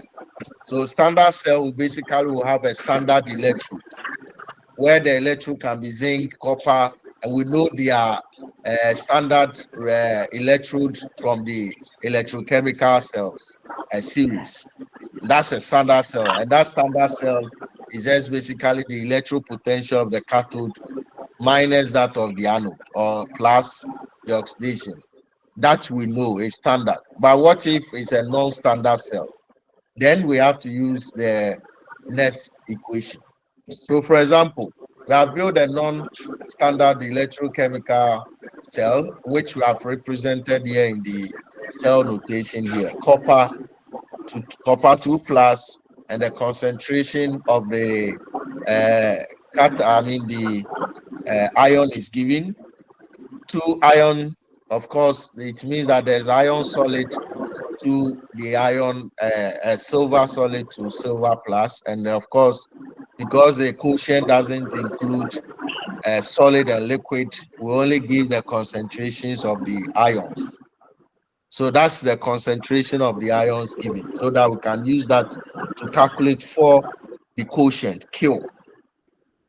Now, when we write the half equations for this, we're going to have the anode, which is your oxidation, that is copper to copper 2 plus, and the number of electrons there will be 2 electrons plus 2 electrons. Is that okay? Yes, Doc. And then when we take Doc, that of let's do the calculation. I'll show you. I'm just saying it. I'll just show you the calculation. Okay. And when we take that of the silver, silver plus to silver solid, which is the IS 0, then the number of electron there will be 1. But when we want to put the overall reaction together, it means that we need to multiply the silver 2 plus silver with 2, so that we get the total number of electrons to be 2. So that is the end there is 2. Okay, so if I'm going to put everything together, this is what I'm trying to say. So I have the standard potentials for the silver and that of the copper, and these are the values. This will help me calculate the standard potential, cell potential. So from the potential here, let me change this. So from here, we can calculate the standard cell potential. And next equation says that the cell of this non-standard cell is just going to give you the standard potential minus the 0.05. If you are using the 2, this or this, you end up there getting the same thing. 0.0592 volts divided by the number of electrons from the reaction log of the Q. And the Q is a concentration of the reactant, the product divided by the reactant, which I just show you here. So we can just note that the product minus the reactant raise the power the others if we have that. So in this particular question, we can use the standard potentials of the anode and then the cathode to calculate for the standard cell potential. That is 1. Now, from that balance equation, we can also know the number of electrons, that is 2. Then we can also calculate for Q, which is that of the product divided by that of the reactant. And that we can put everything together to find the cell potential of this reaction. So when I start, I balance that, I get the 2 electrons there. And that if I should proceed, the reaction quotient for the copper, that is the reactant over the product. The product over the reactant, and that's the concentration of the activity is just 1. So if you can put all the overall reaction together, you just have their charges or the concentration of the ions, not that of the solid. But then if you want to take it one by one, pure solid, pure liquid, we give it concentration of 1 because of the activity. And of course, this will be the standard cell for the anode part. If you are putting them together, we can just go once at a time. But this is just taking it half by half. So half of that cell, which will be the cell of this non-standard, will be the standard potential of that part, half cell, minus the constant divided by the number of electrons times log, and then the quotient is 1 over 0.2. You get this volt. That is 1. So that at the end we'll sum everything together, because the sum, the cell is just the summation of the anode plus that of the cathode. So when we take the anode part, the cathode part, this is for the anode, the cathode part, which is that of the silver, And so we can get the number of electrons, which is 1. And then we find a quotient, which is 1 over the concentration. Again, we can get a cell of that. So the summation of it will basically be putting all these potentials together. Then we can just get our cell potential. So here we took it half by half. Half So, of Doc, the weight. Yes. that's 0.337 for the copper 2 plus to copper, or the notation copper. Is it constant? Yes, this is a standard. So let me go back. These are standard values. The This standard, one. these are the cell potential for that Sure. electrochemical series. We pick this from the electrochemical series. These Chemical are series. constant values. Okay. Do you get me? Yes, Doc. Yes, Doc. Okay. So we are just using the next equation for each of these potential, the anode part, then the cathode part, then we sum it up to get the overall cell potential as we were doing in the first case. And this is what we went through. So we first find a quotient, which is just that of the reactant. So if I write the equation, if I take this equation, this is the product divided, the concentration of the product divided by that of the reactant. If I take this is the product divided by the reactant, the concentration. And the concentrations of solid and liquid are given 1 because the activities are applied. The activities are just 1. Please, is that okay? Yes, Doc. Yes. So that's how come we have 1 for the concentration of the copper, even though the question didn't say it's their concentration. Are we okay? Yes, sir. We are. Okay, so finally the cell potential for this non-standard cell will be that of the potential which we calculated at the cathode plus the potential which we calculated at the anode. Of course, because the anode, this calculation is coming from the reduction point, so we have to reverse it. That's why I normally tell students then use the negative, so that at least whatever values you are going to be getting, if it is negative, the minus will make it positive. If it is positive, the minus will make it negative. So it means that you have just reversed it. Otherwise, then we have to reverse the anode part, and this was the anode where the oxidation is happening.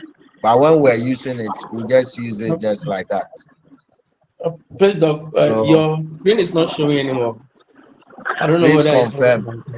Yeah, please confirm from the other side. Yeah. It is so. Is it showing us? It's showing. Okay. So please, is it okay? Can we follow the same trend?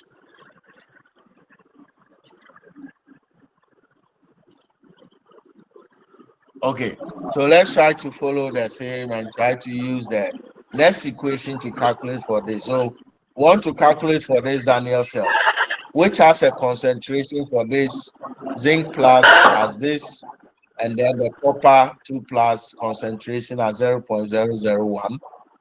So what would be the cell potential for that?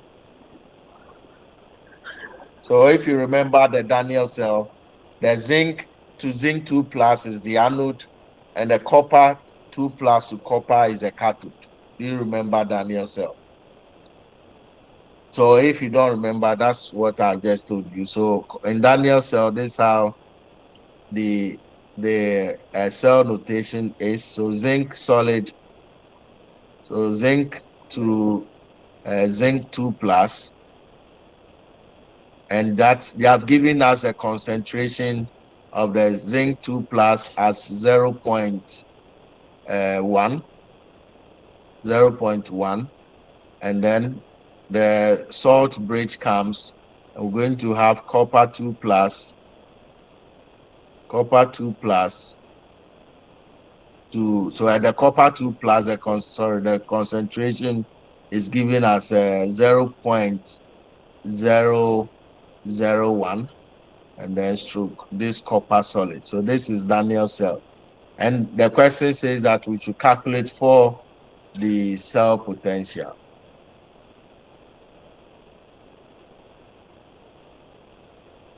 So can we do that? So it's either we just take the whole thing as one, or we just take it separately and then bring everything together, the summation.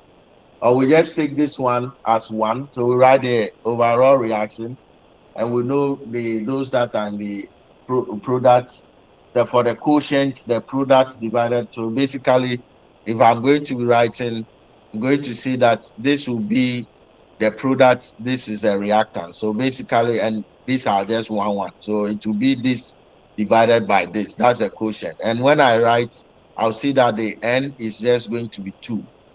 And then I can calculate for the standard cell potential from this, which is the value. Of course, let me quote the value for that. So the standard cell potential for the electrochemical series, a minute, let me quote the value for you. So for, sorry. Oh, okay. So for zinc 2 plus to zinc. So the E for zinc 2 plus to zinc is given as minus 0.76 volts. And then the E for copper, so copper 2 plus. And so these are the reduction electrode for reduction potential for them. So that's why if you look at copper, it's 2 plus to 0. And this is also giving us plus 0.34 volts. Okay, so let's find the cell potential, the potential for the Daniel cell. I hope we can do that. Please, Doc. Yes. Please, Doc. Yes. The standards. Yeah. No, the constants. Sorry, the constants that you have given right now. Yes. In our quizzes and our exams, especially physics, those are who do physics also. Normally, we have been complaining about the constant. They've not been giving them to us. For example, this question that you have given, I think that in a quiz. Generalize. Have you attempted my question before?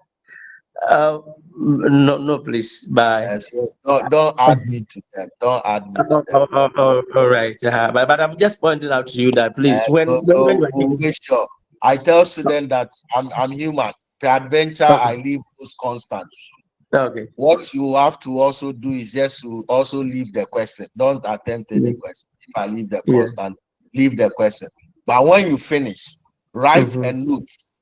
Write a note so that they'll give the note to me, so that when I'm marking, I will also note that this is it. It has happened to me, I think, last two at the first batch of switch. So what happened was that it's not your fault, it's my fault. So if it was I think it was 2 questions which I left the constant. So I gave it as bonus. It's not your fault. So you leave that question, and when you finish, whoever is the examination or a supervisor there, leave a note to him to be given to me. So when I read the note, then I noticed I picked the question. So don't go and fight at the center that hey, we need something. Don't just leave it. When you finish, leave a note to be sent to me. And I read it and I checked the question and it was true. So I give it out for free. All right, sir. And I make sure I don't give you for free. So I'll make sure I put the constants there. The constants there, right. And so please don't add to those. Okay, we've been getting that problem in physics, that's why. And I also hear that so you have been fighting at the vigilators at the center. Yeah, meanwhile, they are not the people who are going to assess you. All right, sir. Doc, yes, sir. The reason being that at times when we see such thing, we complain. But when you compare to them, the way they will even manage the whole situation, it at times provoke you the No, you students. see, That's why at you, times. it's just like you're angry with your wife and you are beating your children. Dog, if the invigilators, if you think you don't know, you don't have any knowledge about the whole thing, you can call a dog, or even if you can't call dog, you can draw the the the, the whole boss attention so that I get you, but for me, I wouldn't go to argue with them because they are just there to invigilate or to supervise. They have no idea of the thing that you are writing. So when you finish, you then address the whole thing to the one in charge. Don't when I go to exams and I see that the exams question is not complete, the one supervising there, the one doing vigilation, I don't need to ask the person that this question looks like is wrong or correct, because when I ask you, you don't know anything. But when I'm done, that is where I'll look for the one in charge and go and point out to him that this question is not correct. Okay, so that it will affect all of you. But when you fight them at the center, we have been hearing this kind of that when they were writing your paper, this center they were just fighting with the invigilators. And I say, why should students fight with you? Is the invigilator the one who said the question? After that, just pick a sheet of paper, write it, put it in an envelope, and then give it to the center coordinator. That go and give it to Dr. Ofori. That is all. And sometimes oh I dog, have dog, the one whole student. issue, it won't happen again. It won't happen again. If you hear I those had things, it won't happen this again. course rep. What you will even do is that you will just take a picture of the questions which were having some errors and send it to me immediately after the exam. So before they even bring this, I'm aware that this and this happening at this question and this question. And so quickly I note that once I get the papers I'm going to be marking, I know what I'm going to do. And it's my fault. It's not your fault that you should be fighting for me. When it happens, means that me, my own fight, you are fighting for me. I have made a mistake and you are fighting for me. So please avoid that thing. Just write and no. If you write and then there's no response, that is when you can fight the institution. That we saw this, we reported to the coordinator. I didn't do anything about it. So there's the center or the coach should rather engage the coordinator and see what can be done about it. And that is all. Okay, Thank so you, dog. please Thank you, dog. let's quickly address this thing. Please, what time are we stopping?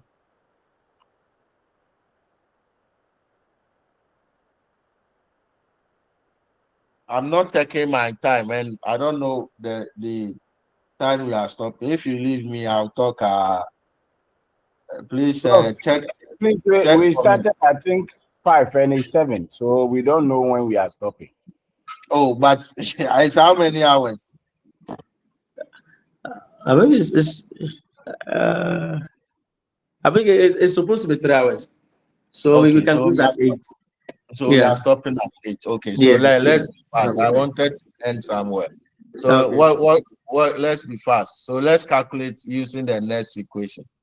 So the first part which I did, I just separated the half reactions, and then after that I find the overall. Well, we can even go straight to it and then find the overall cell potential without breaking it into the half. This is what I just tell you. So find the n and then find the quotient, then find the cell potential from the potentials which have been given here, then put the whole thing together. We can calculate for the cell of that using the next equation. So this is for non-standard cell potentials. So are you doing it? Yes, dog. Okay, so 2 minutes.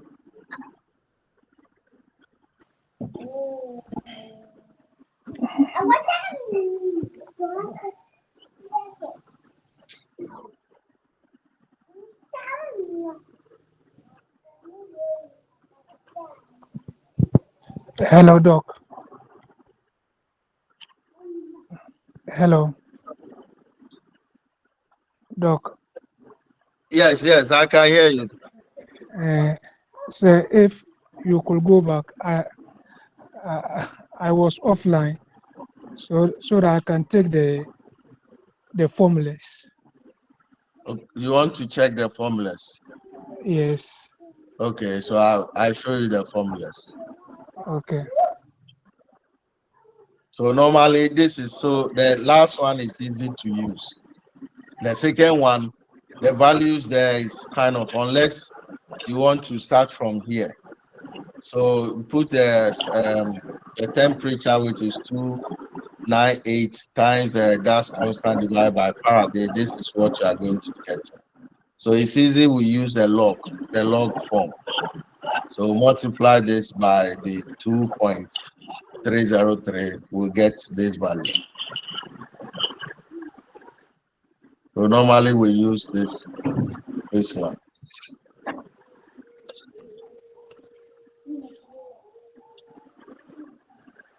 Okay, so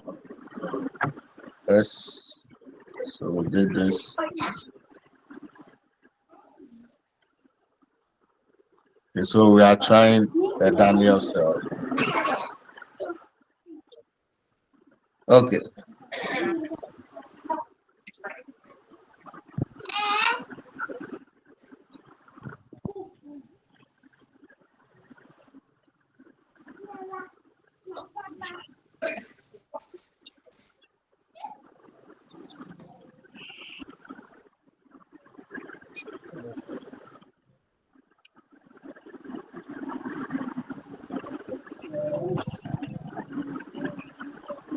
No, can I Yes, anyone with an answer?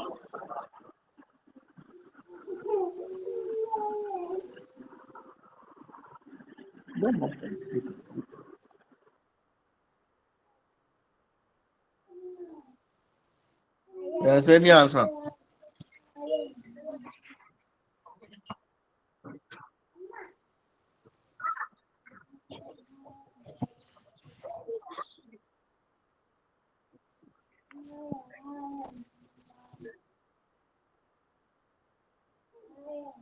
Oh, I think we are taking time.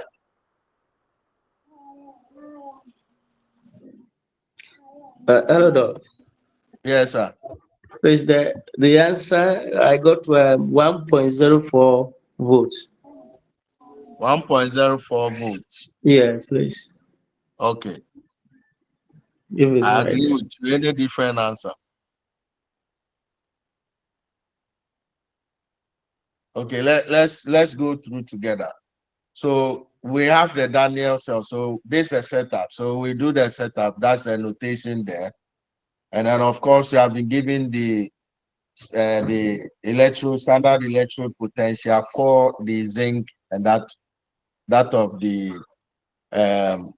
copper. Is that okay? Now, if you want to, we can calculate for the standard cell potential, which is this, that of the cathode minus that of the anode. And this is where I'm saying that you can reverse it or not. So this is the value for the standard cell potential. Now, if we quote so this is the first step. The next step is try to quote the next equation. Well, in the exams, I'm not going to be giving you the next equation. You have to quote it. And that is the cell of the non-standard to be equal to the standard cell minus 0.051. Some say 2, some say 1. It's just an approximation. We'll end up getting the same there. Divided by the number of moles or the number of electrons which are going to be releasing, multiply by the log of the quotient, and the quotient is the concentration of the aqueous or the gas at the product side, raise the power and order if there's any coefficient there, divided by that of the concentration of the reactant, also raise the power and order if there's a mole constant, stoichiometric constant there. Now, in this case, they are going to be that of, so if you look at the Daniel cell, you can see that it's just this plus this going to this plus that. So zinc solid plus copper 2 plus, we move to zinc 2 plus copper solid. So the product is the zinc and the reactant is the copper. So that's the quotient there, and we have been given the concentrations there. So the number of moles, the number of electrons is 2. Their concentrations has been given. Therefore, the cell potential we just substitute in there, then we're going to get 1.041 volts. Please, is this clear? Yes, sir. Yes, sir. It's very well. Yeah. Okay. So I can make progress. Yes, please. We can go on. Okay. Well, I then move to a Hello, different. Doc. Yes. Hello, Doc. Yes. I have a question. But because we are looking at zinc 2 plus goes into the notation with the zinc, it's linked with 0.76, please. Yes, negative 0.76 volts. And the copper 2 plus to copper is positive 0.34. So can't you even quote the formula by saying E naught is zinc to zinc 2 plus to mutation zinc is equal to negative 0.76 minus 0.0592 over 2 log 1 out of the concentration, which is the 0.10. Can't you do it that way? Which one are you saying? You mean the next formula, this one? Yeah, this one. Can't you even use the one that the E naught zinc to notation zinc 2 plus to zinc is equal to 0.76 that both that it is was giving. Doc, let's go back. This one. The E naught zinc 2 plus to zinc is negative 0.76 volts. And the copper one is 0.34 volts. So if you are doing it like the old one that we did, the just one that we did before we calculated for we calculate for this, can't you even quote it 0. If you are taking for the zinc, you can't you equate it to negative 0.76 minus 0. We end up getting the same thing. Do it and let's see. We'll get the same thing. But then you mean this process? I show you this. Yeah, this process. Yes. Yeah, it's just a long process. But then by explanation, I was just trying to tell you that we take it half by half, and then at the end we put everything together. It's just the same way, putting everything together and then go straight to the thing.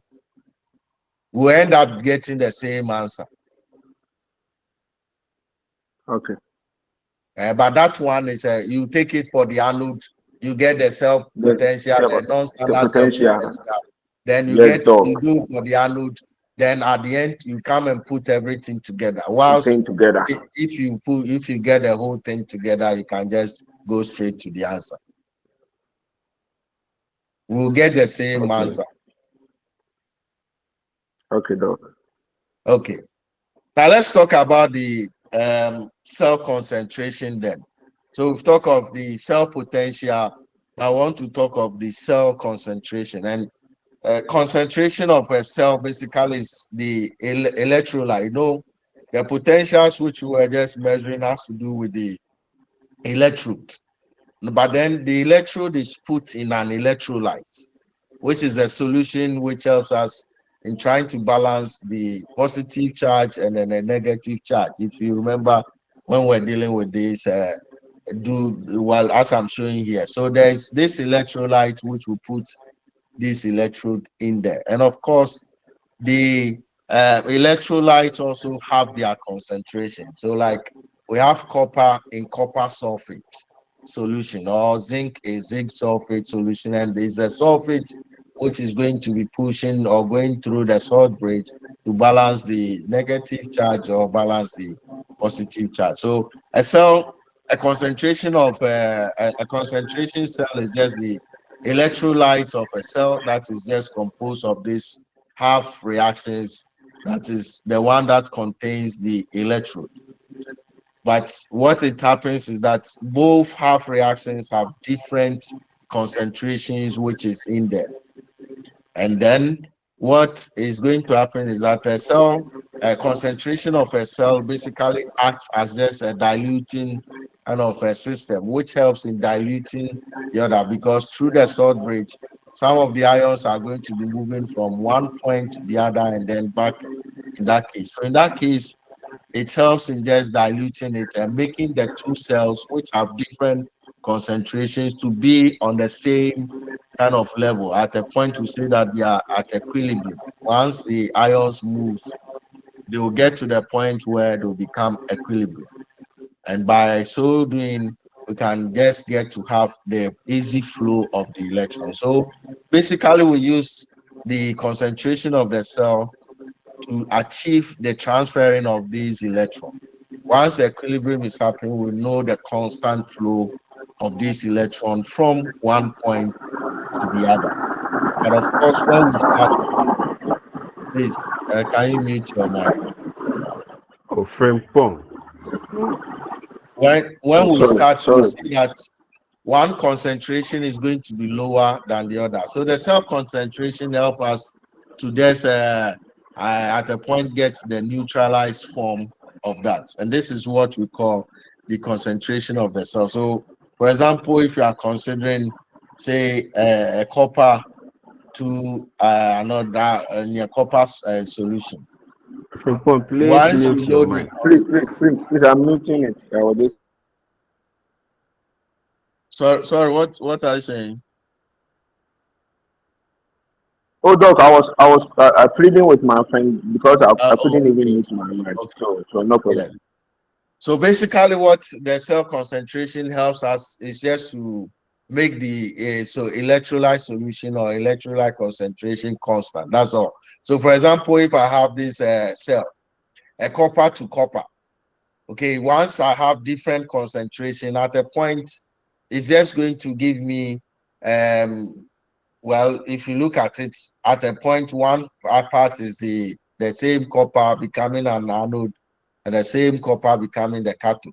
If I find a cell potential for such a reaction, I'm going to be getting a volt, no flow of electrons. So 0 volts. If you look at the kind of system there. But then if it is such that I want to make it so in a standard way, there'll be no kind of flow. But then if I can use or find the concentrations of the cell, it means that if the cell now becomes a non-standard, I can get a volt for that. So consider in this kind of scenario, if I want to make it a non-standard, then what it's going to happen is that using the next equation, I can find the number of electrons there, and of course, also find a quotient. And again, I'll see that the concentrations, although it was different, at a point will be making it at equilibrium, and then I'll be releasing these electrons, which is going to give me this number of volts for that cell, which is 0.052 volt. But you see, when it was in the standard form, once there's the same kind of electrode which are going to be used, there is no flow. So you see that when I was calculating for the non-standard cell, the standard cell there is given as 0. There's no flow of electron. But then if it is non-standard, the concentration differences here will at least be flowing through the salt bridge. I mean, the anions there will flowing through the salt bridge, and of course, we can get to the point where we can measure the electrode of that. So here, this is where we bring in the salt bridge. We get to know what are these compositions of this salt bridge and how the solutions are being diluted from a lower concentration or from a higher concentration to a lower, to the point where it becomes equilibrium. So this is just at the point where we are using the concentration of that cell. Now the concentration of that cell, we can also measure that in standard where we are using hydrogen electrode. And if hydrogen electrode, we use a pH meter to, or we use that hydrogen electrode to, of course, Once we are going to be releasing H plus, we can measure the pH, because pH basically is just the negative log of H ions. So then it means that in such a cell, we can know the pH of that cell. So if we take, for example, a pH meter is an example of a cell which has a different concentration level. So we have a concentration in that pH, and of course the concentration of the sample that you are going to measure. And the differences will give you a pH, that's the hydrogen ion being released into the system. And that's how we measure the pH of a system. So this is just that. Okay, so given that, we can just get a voltage from that. And this is how we use a pH meter in measuring the pH of a system. So we use the concentration of the cell, which basically is composed of these two electrolytes, electrode, and then a voltmeter. So the voltmeter will then measure this volts. Okay, and then the hydrogen ions which are going to be releasing will also help us to measure the pH of that system. So that's how the pH works. If I'm going to give you how the pH meter works, the pH meter works is that we have just concentration difference between the reference electrode and then the glass electrode. And of course, we have these volts which is attached to the plug or something. So we measure the volts, all right, because this now becomes a non-standard kind of cell. And from that, we can see the glass electrode rising to tell us what will be the pH concentration there, which of course we do calculate, or we have the scale for that pH from 0 to 14. So it can tell you that this is the pH of that solution. So that's how the pH meter works, using the idea of the cell concentration, which flows from one point as through the glass, the salt bridge, to balance the other concentration from the other side, so that we can measure it as a non-standard cell, which gives us a volt. And if it is just a standard, then of course there's not going to be any flow, because the same electrode is being used in the same electrolytes, even though there's a different concentration. Once the same electrode are used, no volt to be measured. But if we make it as a non-standard, then we can just get to have this non-standard electrode being measured, and by that we can also measure the pH of that solution. So that's what the cell concentration is all about. So that's one aspect. And so by that, we can then just look at the electrochemical cell, which I think let me go back to that if I can. So we said that if we take the electrochemical cell, we can have the galvanic part and then the electrolytic part. Now, we did a little bit calculation concerning the galvanic. Now let's look at the type of cell that we have when it comes to the galvanic kind of cell. So the galvanic can be classified as the primary cell, the secondary cell, and then of course the fuel cells as well. So this is what we want to consider. Now, we're talking of the different types of cell in that galvanic. So let's start with batteries. A galvanic cell is also known as the voltaic cell. Okay, so the voltaic cell, of course, from the idea of the Daniel cell, it has two components, two half reactions: the oxidation at the anode and then the reduction at the cathode, which is being linked together via kind of a semi-permeable membrane, which that semi-permeable membrane is what we are calling the salt bridge. So as simple as you see this dry cell here, it's basically made up of these two components there. Now, if you take the dry cell, you see this electrode which goes through two the last ending. That is one. Now, this electrode sometimes is surrounded by, so for example, if we use those times we're using this, I forgot, tiger head and those. So when you crack it, you see the carbon there, and then a rod in that carbon. I don't know if now because you have been using whiteboard, these things are no more. But when we're using chalk and blackboard, batteries was commonly used in the classroom for blackening a blackboard. Please, those of you who are older than me can confirm. Yes, we're using it. Then it means that you were born before computer. Because if you are older than me, it means that. but it's only recently that we stopped using the blackboards.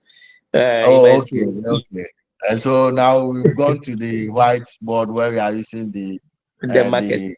marker. Yeah. But those times it was kind of interesting, especially on Friday when we are going home. We have to blacken the board before we go home. Now, Yes. blacking the board will tend to a fight where somebody will use the duster to wipe your face before you go home. Okay, so when you break that battery, you're going to get that black powder there where we grind it together, powder, add water, and that's the electrolyte, and then we have the kind of electrode inside. So the components are clear there. Now we connect this to a wire or a bulb, and that gives us the light which we want to. So each of these cells will contain the two components, which is the metal which acts as the electrode, and one of the electrode will just have these terminals, which is the positive and then the negative part of it, which are termed as the the terminals of this electrode we call the cathode, and the other part is just the anode part of it, and the other side, which is just a surrounding of it, we call the there's the electrolyte, which is just going to be initiating that. And this is what you call the cell. Now, putting this idea together, the cells put together is what leads to batteries.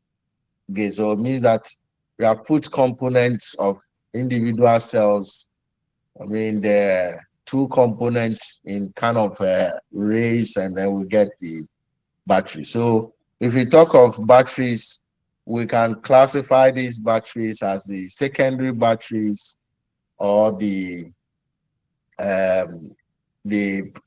primary batteries, which I'm showing here, or the secondary batteries like the phone batteries.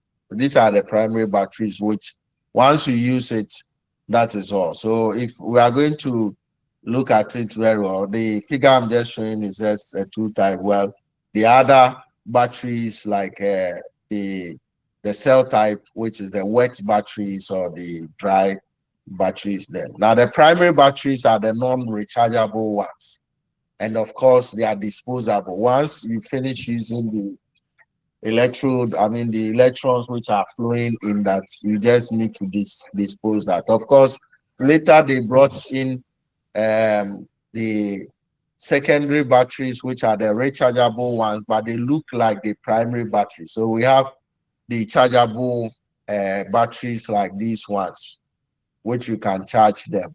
After usage, you can recharge them using their chargers.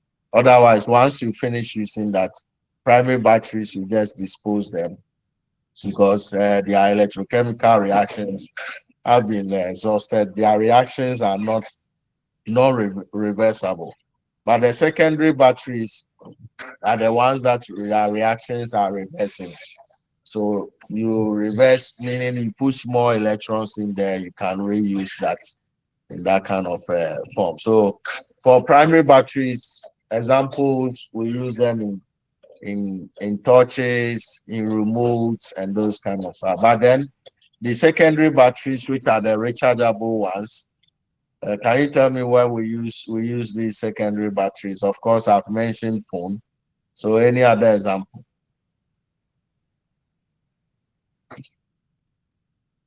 Laptops.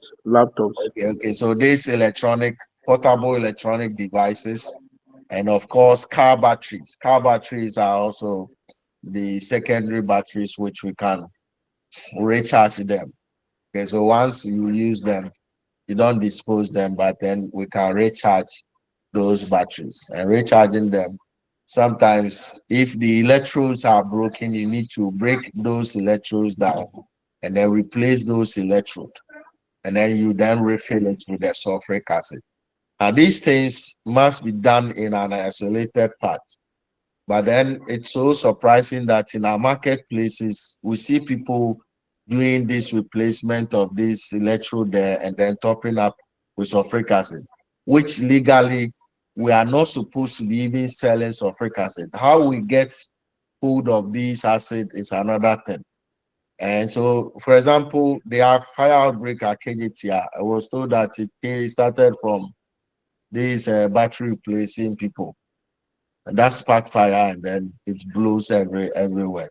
Okay, and this we must really check. But that is the secondary batteries. Now, when we talk of these batteries in the form of the cell types, then we can talk of the wet batteries, which is the secondary batteries like the car batteries, which you can easily replace. But of course, the two parts will be you having the lead oxide in this sulfate, and the sulfate is just a sulfuric acid.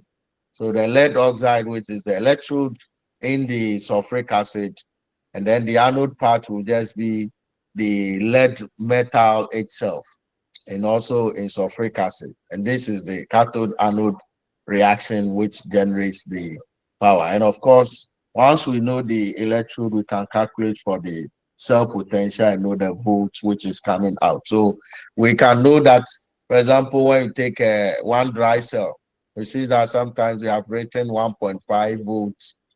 At a point, you see they have written 3.0 volts or 3 volts. So we have calculated a standard electrode potential or the standard cell potential. We know the volts that it carries.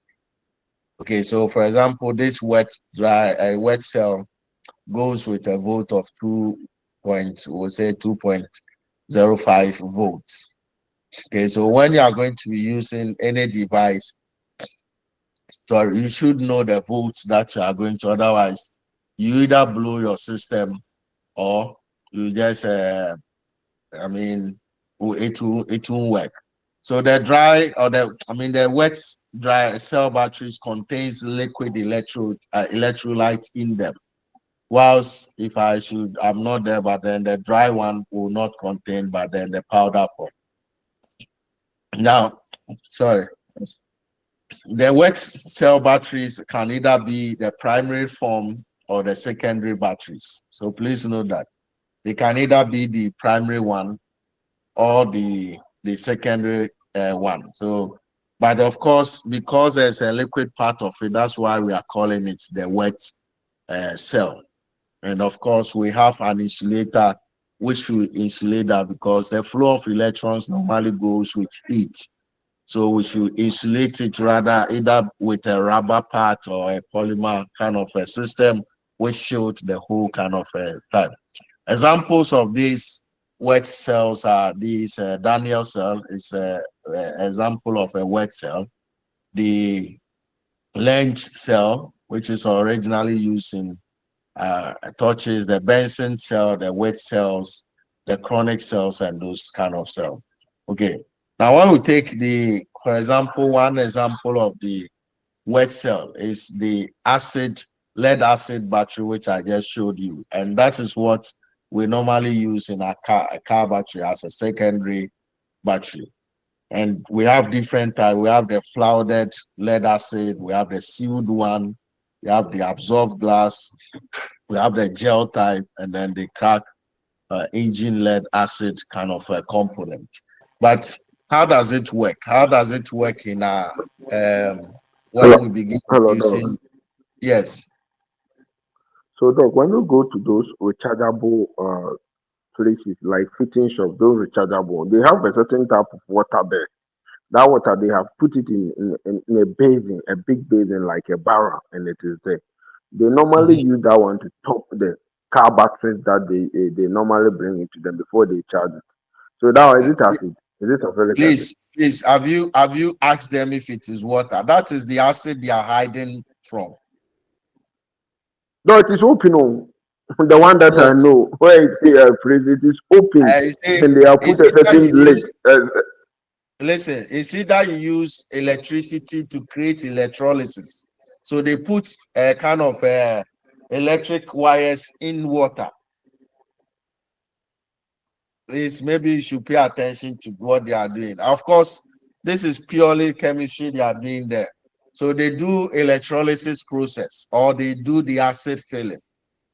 And the acid filling, some of them, because it's illegal to use the acid, they hide it.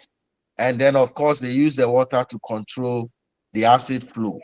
Or they'll put wires into water and then use the water which is generating electrolysis, that water to also create, or more or less like, so they'll use the terminals.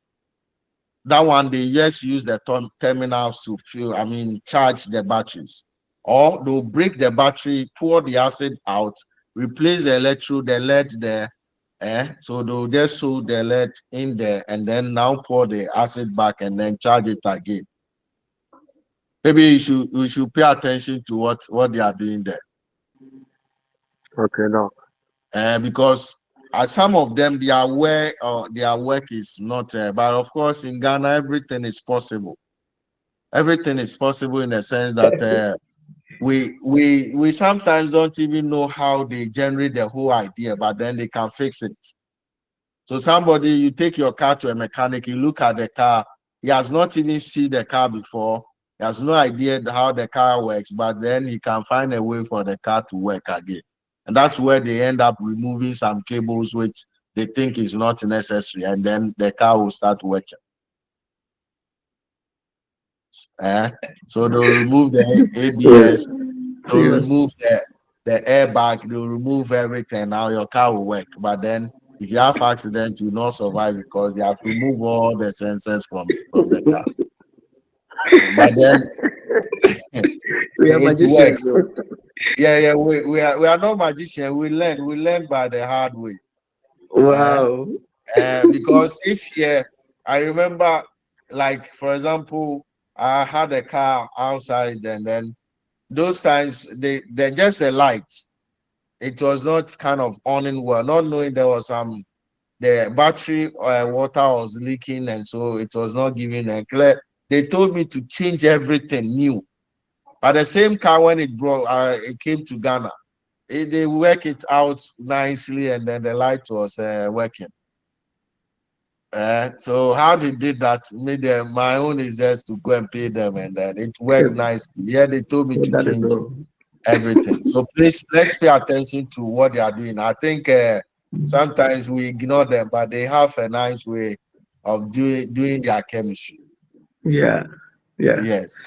Okay. So it's very important when we go to such places, we pay attention to, because one day I visited one of the welders, and I think I even set it at one of our quiz. I used that as a quiz question, not your year, but then particular year where they were using this acetic gas, acetylene gas, and calcium carbide in soldering. So the water, some of them use electricity, some of them use gas. Okay, Yes, so yes, yes. the carbide, they add water to it, and the water plus carbide will create a gas which is called the acetylene gas. And then they on it, and that is what they use in soldering. That's a simple chemistry. Calcium carbide, that is CaC2 plus water, will release CH2 double bond CH2. And then it spark the fire, and that is all. And it's a nice kind of experience, which I was just watching them. Okay, now I just want to show how these, let me go So, back. Doc, Yes, sir. so this one is not necessary, but I'm just so most of the chemistry students, can they do this practical? When Why you give can't them that, why can't we do it? But you see, the type of practical work which we do must be in the lab. That's why we do this. I call it non. It's just for examination purpose. It's not for practical purpose. But we claim it's practical, but it's not practical because in the real world, what we do in the lab is not what we do in the real world. Yes, totally. Yes, because I've those times I was working in one company, and when I went there for that attachment, they interviewed me, and of course at those times I understood a little bit chemistry, but then the HR told me that the type of chemistry that I was learning in that school is not what they are doing here, so I should drop that my chemistry and come and focus on their chemistry what they are doing here. Yeah. But basically, if you look at the concept, it's just the chemistry which you are doing there. But then this is in the masses. Okay, so for example, if we are doing this mole concept and we get to say C1V1, C1, C2V2, this is what the distilleries are using in formulating the alcoholic beverages and those things. This is the basic concept. But you see, in the reactor, something happens, which is bigger than what we are doing in the lab, the C1V1. But it's still chemistry. So we need to understand that. Okay, a quick one. Let me just show you how the lead acid battery works. I don't know if my battery will work. Please, do you hear the audio? Is lead acid battery. Yes, we can hear the noise. Understand how lead acid battery works. Consider a simplified battery cell. The anode is made up of lead. The cathode is made from lead peroxide, EPO.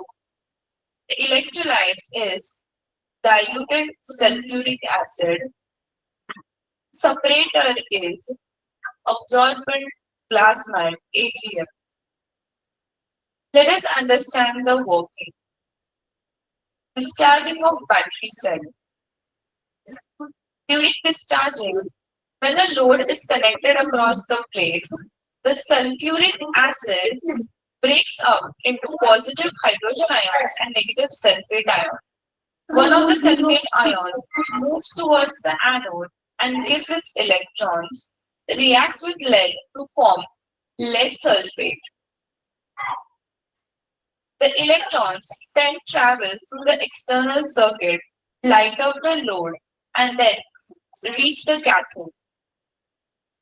At cathode, the hydrogen ions, sulfate ions react with lead peroxide to form lead sulfate with water produced as a byproduct. Let us understand the reactions.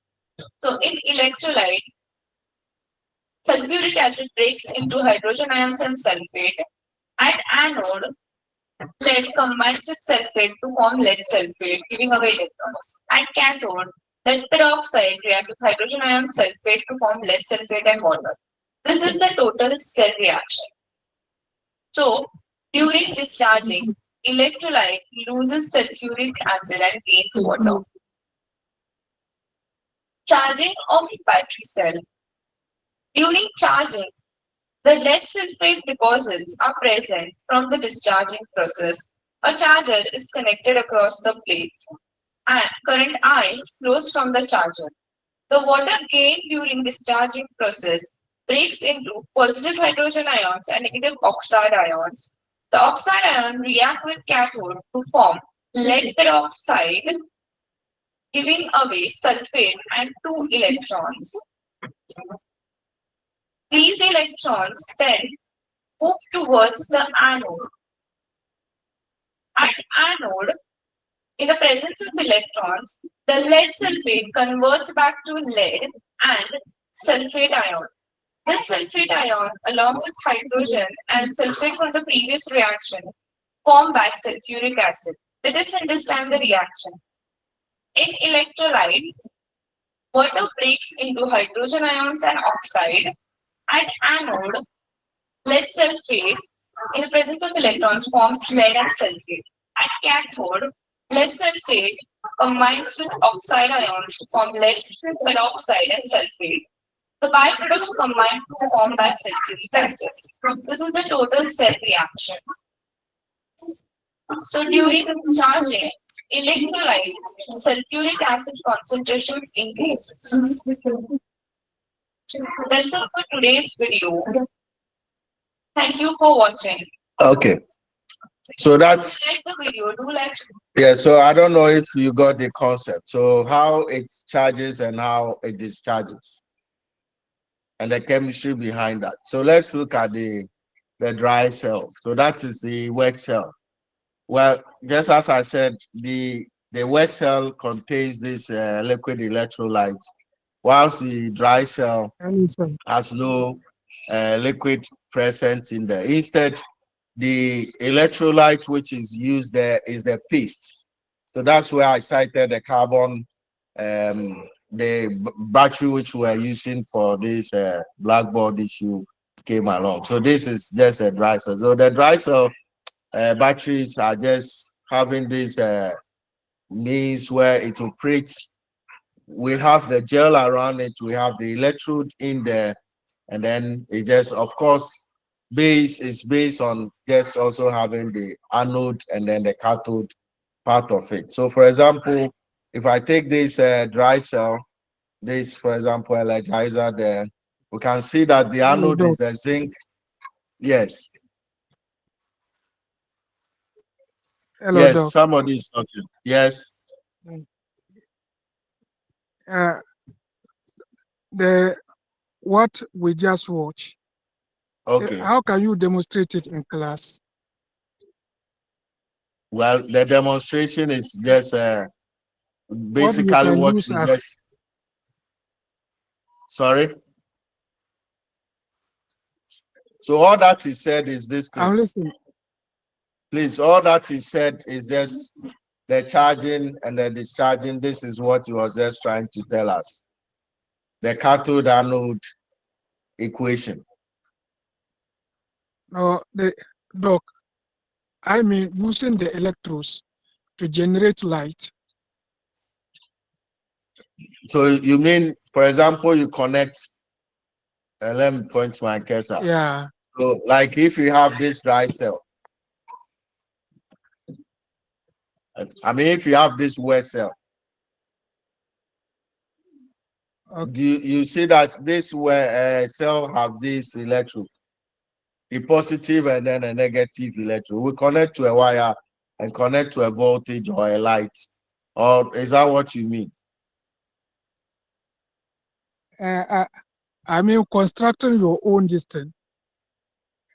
Oh, okay. So basically, yeah, so in the lab, okay, so in the lab, basically what you need is that you need two beakers. You need two beakers. Okay. Is that okay? Okay, sir.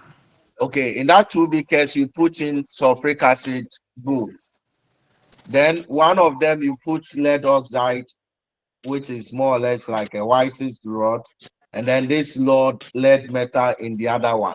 Then you connect your cable or your wire with the light. And of course, you have a glass rod. So if we should go back to the Daniel cell, so in the lab, this is how the demonstration will be like.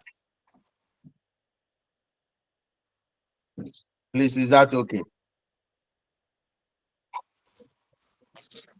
Okay. So this is how they do. So you have a beaker with your sulfuric acid, another beaker, and then one you put lead oxide. Then you have this glass rod, which will be exchanging the sulfate from one point to the other, and then you connect it to your board. That's a dry cell, which you are showing here. So that's how we demonstrate in the lab. Okay. So talking of the dry cell. Basically this so normally dry cell can also be a secondary cell or primary, but we normally use for the primary cell. A secondary cell, it's not that common, but then we can charge it again, but then the charger is not that common. But you see, in the cell, we if you have seen this notation, just to kind of give you an indication what that is all about and the sizes which comes with that. So we have the A3, which is the smallest, or the AAA. Then the next one will be the A2, or then the C, the short one. Then of course the bigger one. This just comes with these various sizes that we have. Okay, so this is now the chemistry is also simple. We have the manganese oxide as the cathode, and then the zinc as the anode. And this is what we use. So the plates there, and of course, it's being coated with carbon, and that's a carbon which we use in blacking the kind of board. So the carbon there becomes the coat which just get there, and then the cathode here is a graphite rod, and here is the zinc in case something. That's the dry cell. Example is the Lancet cell, or what we call the lithium cell. Of course, I think what I should draw your attention to is that we normally use the lead batteries, but WHO have warned against the use of the lead, and so we are switching to the sodium batteries and then the lithium batteries. And of course, for example, Ghana was fortunate to discover the lithium, but then I don't know the end story of that lithium. But a country like Australia, we call it a developed country, and that is the only mineral that they have, lithium. But of course, we've also have lithium, and we are still fighting for our loan. It's very sad. I was just a side abstraction for that. I just listened to this radio argument of these fishermen going to fish, and then some of them using dynamite, some of them using light. And the warning is that Ghana have been given a yellow card if it comes to fishing. If we don't stop how we are fishing our small. And this fisherman says that if you open sardine, what do you find in there? Is it a bigger fish or a smaller fish? Then the host says a smaller fish. You see how this white have been deceiving us. They will tell us, don't go and fish the smaller one. Then they will go and fish the smaller ones and can it and bring it to us for us to buy and eat. But when we are going to fish the smaller one, they will tell you it is not good. If you continue, we'll give you red card. So that's just a side is in how we manage our resources. Okay, so that is that. Now let's move to the other type of battery, which is the fuel battery. And the fuel battery can either be the hydrogen battery, or of course, which is very common, which often we use in that. And so the fuel battery is just also an example of electrochemical cell, which basically converts chemical energy, which is the fuel, often the hydrogen, which is, and then oxygen. And we just use that as a kind of producing water in the redox reaction form. So basically, it's just used in a simple term, using water to produce light. And that's the water is being generated from hydrogen gas. And then, of course, we are surrounded by oxygen. So we have oxygen there, and it produces water, which the water goes through electrolysis. Yes. Please, Doc, when we were in the battery from the chemical reaction, that's the battery cell types, the one that just like that we came by the before slide. the fuel cell. Before this slide. Okay. Doc, we do some calculations down there. Yes. If E naught cells is equal to the electron the standard potentials. Under the potential. Yes. That calculation that it is it in cells the electrochemical series. We found that constant from the electrochemical series because yes, it's not in there. We have the electrochemical series for magnesium oxide. Magnesium oxide. Yeah, so okay. we put the two together, we get a 1.3 volts. Okay. So that calculation, I think we have been doing. That's why I just skipped that. Okay. Okay. Thank you, Doc. So I was just talking of that fuel cell, and these fuel cell are quite different from batteries. Some quite different. Of course, it can be a continuous source for that. And I think at a point we have not yet fully gone into commercial stuff in using fuel because hydrogen gas is Hello, quite Doc. expensive. Yes. So the fuel cell, do they also use hydrocarbons or alcohols? No. It's just hydrogen gas and then oxygen. If you are Oh, going to okay. use hydrocarbon, then we are talking of fossil fuels. And this is what is Oh, creating the global something. And so we want to shift from using the fossil fuels and to non-fossil fuel. That's what they call green chemistry. So okay. like electric cars or the hydrogen cars or what they call the water cars.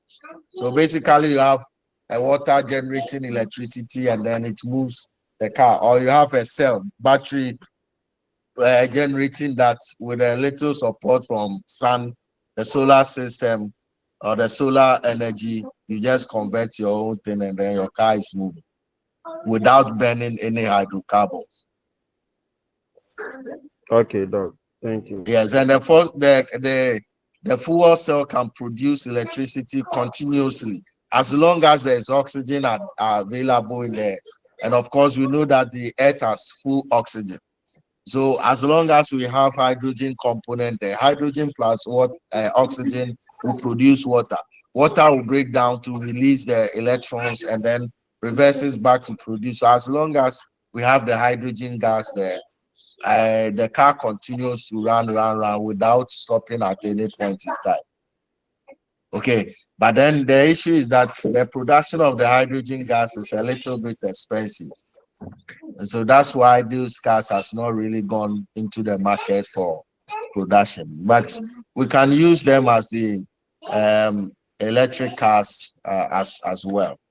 Okay, so the electric cars can be the lithium battery cars or the fuel cell cars, which the lithium ones are now what we use, which you call the electric cars. I think Ghana started bringing the idea of electric cars, but I don't know how it ended. But outside there, it's quite very common now. They are trying to reduce the kind of usage of fossil fuel. I think outside there, the use of even diesel is out completely, which is creating this carbon monoxide. They don't sell diesel again. It's only petrol that they sell. Now that's why they place a kind of high price on diesel as compared to petrol, just to scare people. It's just like kerosene, and those are kerosene has gradually faded out, although we still have some pump station which still, but then to look at the prices, they just put it high so that you just will not be interested in using it again, the same way they are doing to diesel. So with time, diesel cars will fade away, so that will come to petrol. Of course, petrol to the electric cars will come and take over, and then off we go. We don't have to use a fossil fuel, the hydrocarbons again. So these are types of these hydrocarbon that I think it's almost time. So let me summarize this. So today what we just did was just trying to link the cell potential to the Gibbs energy and also try to calculate the non-standard cell. This is what we have done so far. And then I look at the examples of these this galvanic or the voltaic cell, the types like the primary, the secondary, and then the fuel cell into their various types. So this is what we have done so far. So I would like to end it here. We'll continue later. I think you were having a platform. I was not on the platform, so I have asked the lady to add me to that platform.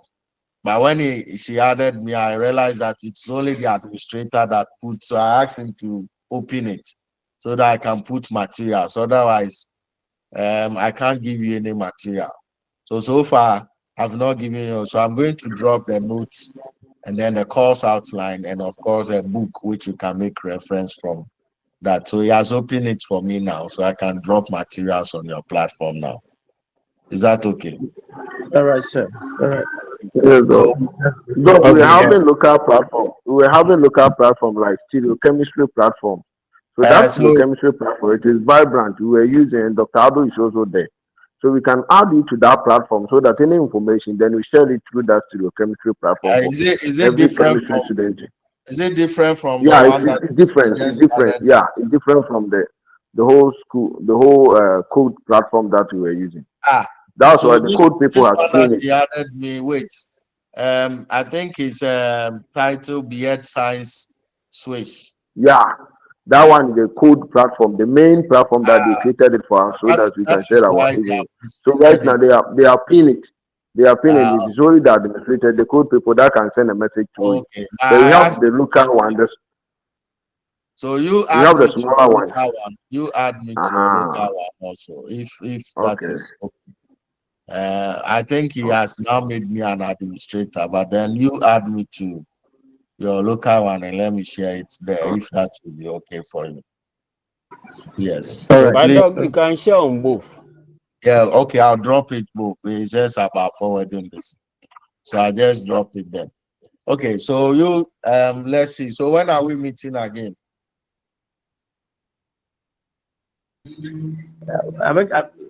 Please, doctor. Our schedule was Wednesdays and Fridays. So Wednesdays maybe and yes, Friday, and Fridays. Yeah, 5 p.m. 5 to 8, 5 to 8, right? Yes. Okay. That's what we I'm said. now available now. I think All that right. the last week, yeah, it was tough for me. I was relocating and so it was very tough. Oh, okay. Okay, so I All right. can meet it. So Wednesday and Friday, 5 to 8, 5 to 8. So what it means is that we'll be finishing fast then. We'll finish fast if we are doing 2 times a week. Okay. So see you on Wednesday then. So bye bye. Thank you, dog. Bye. Bye.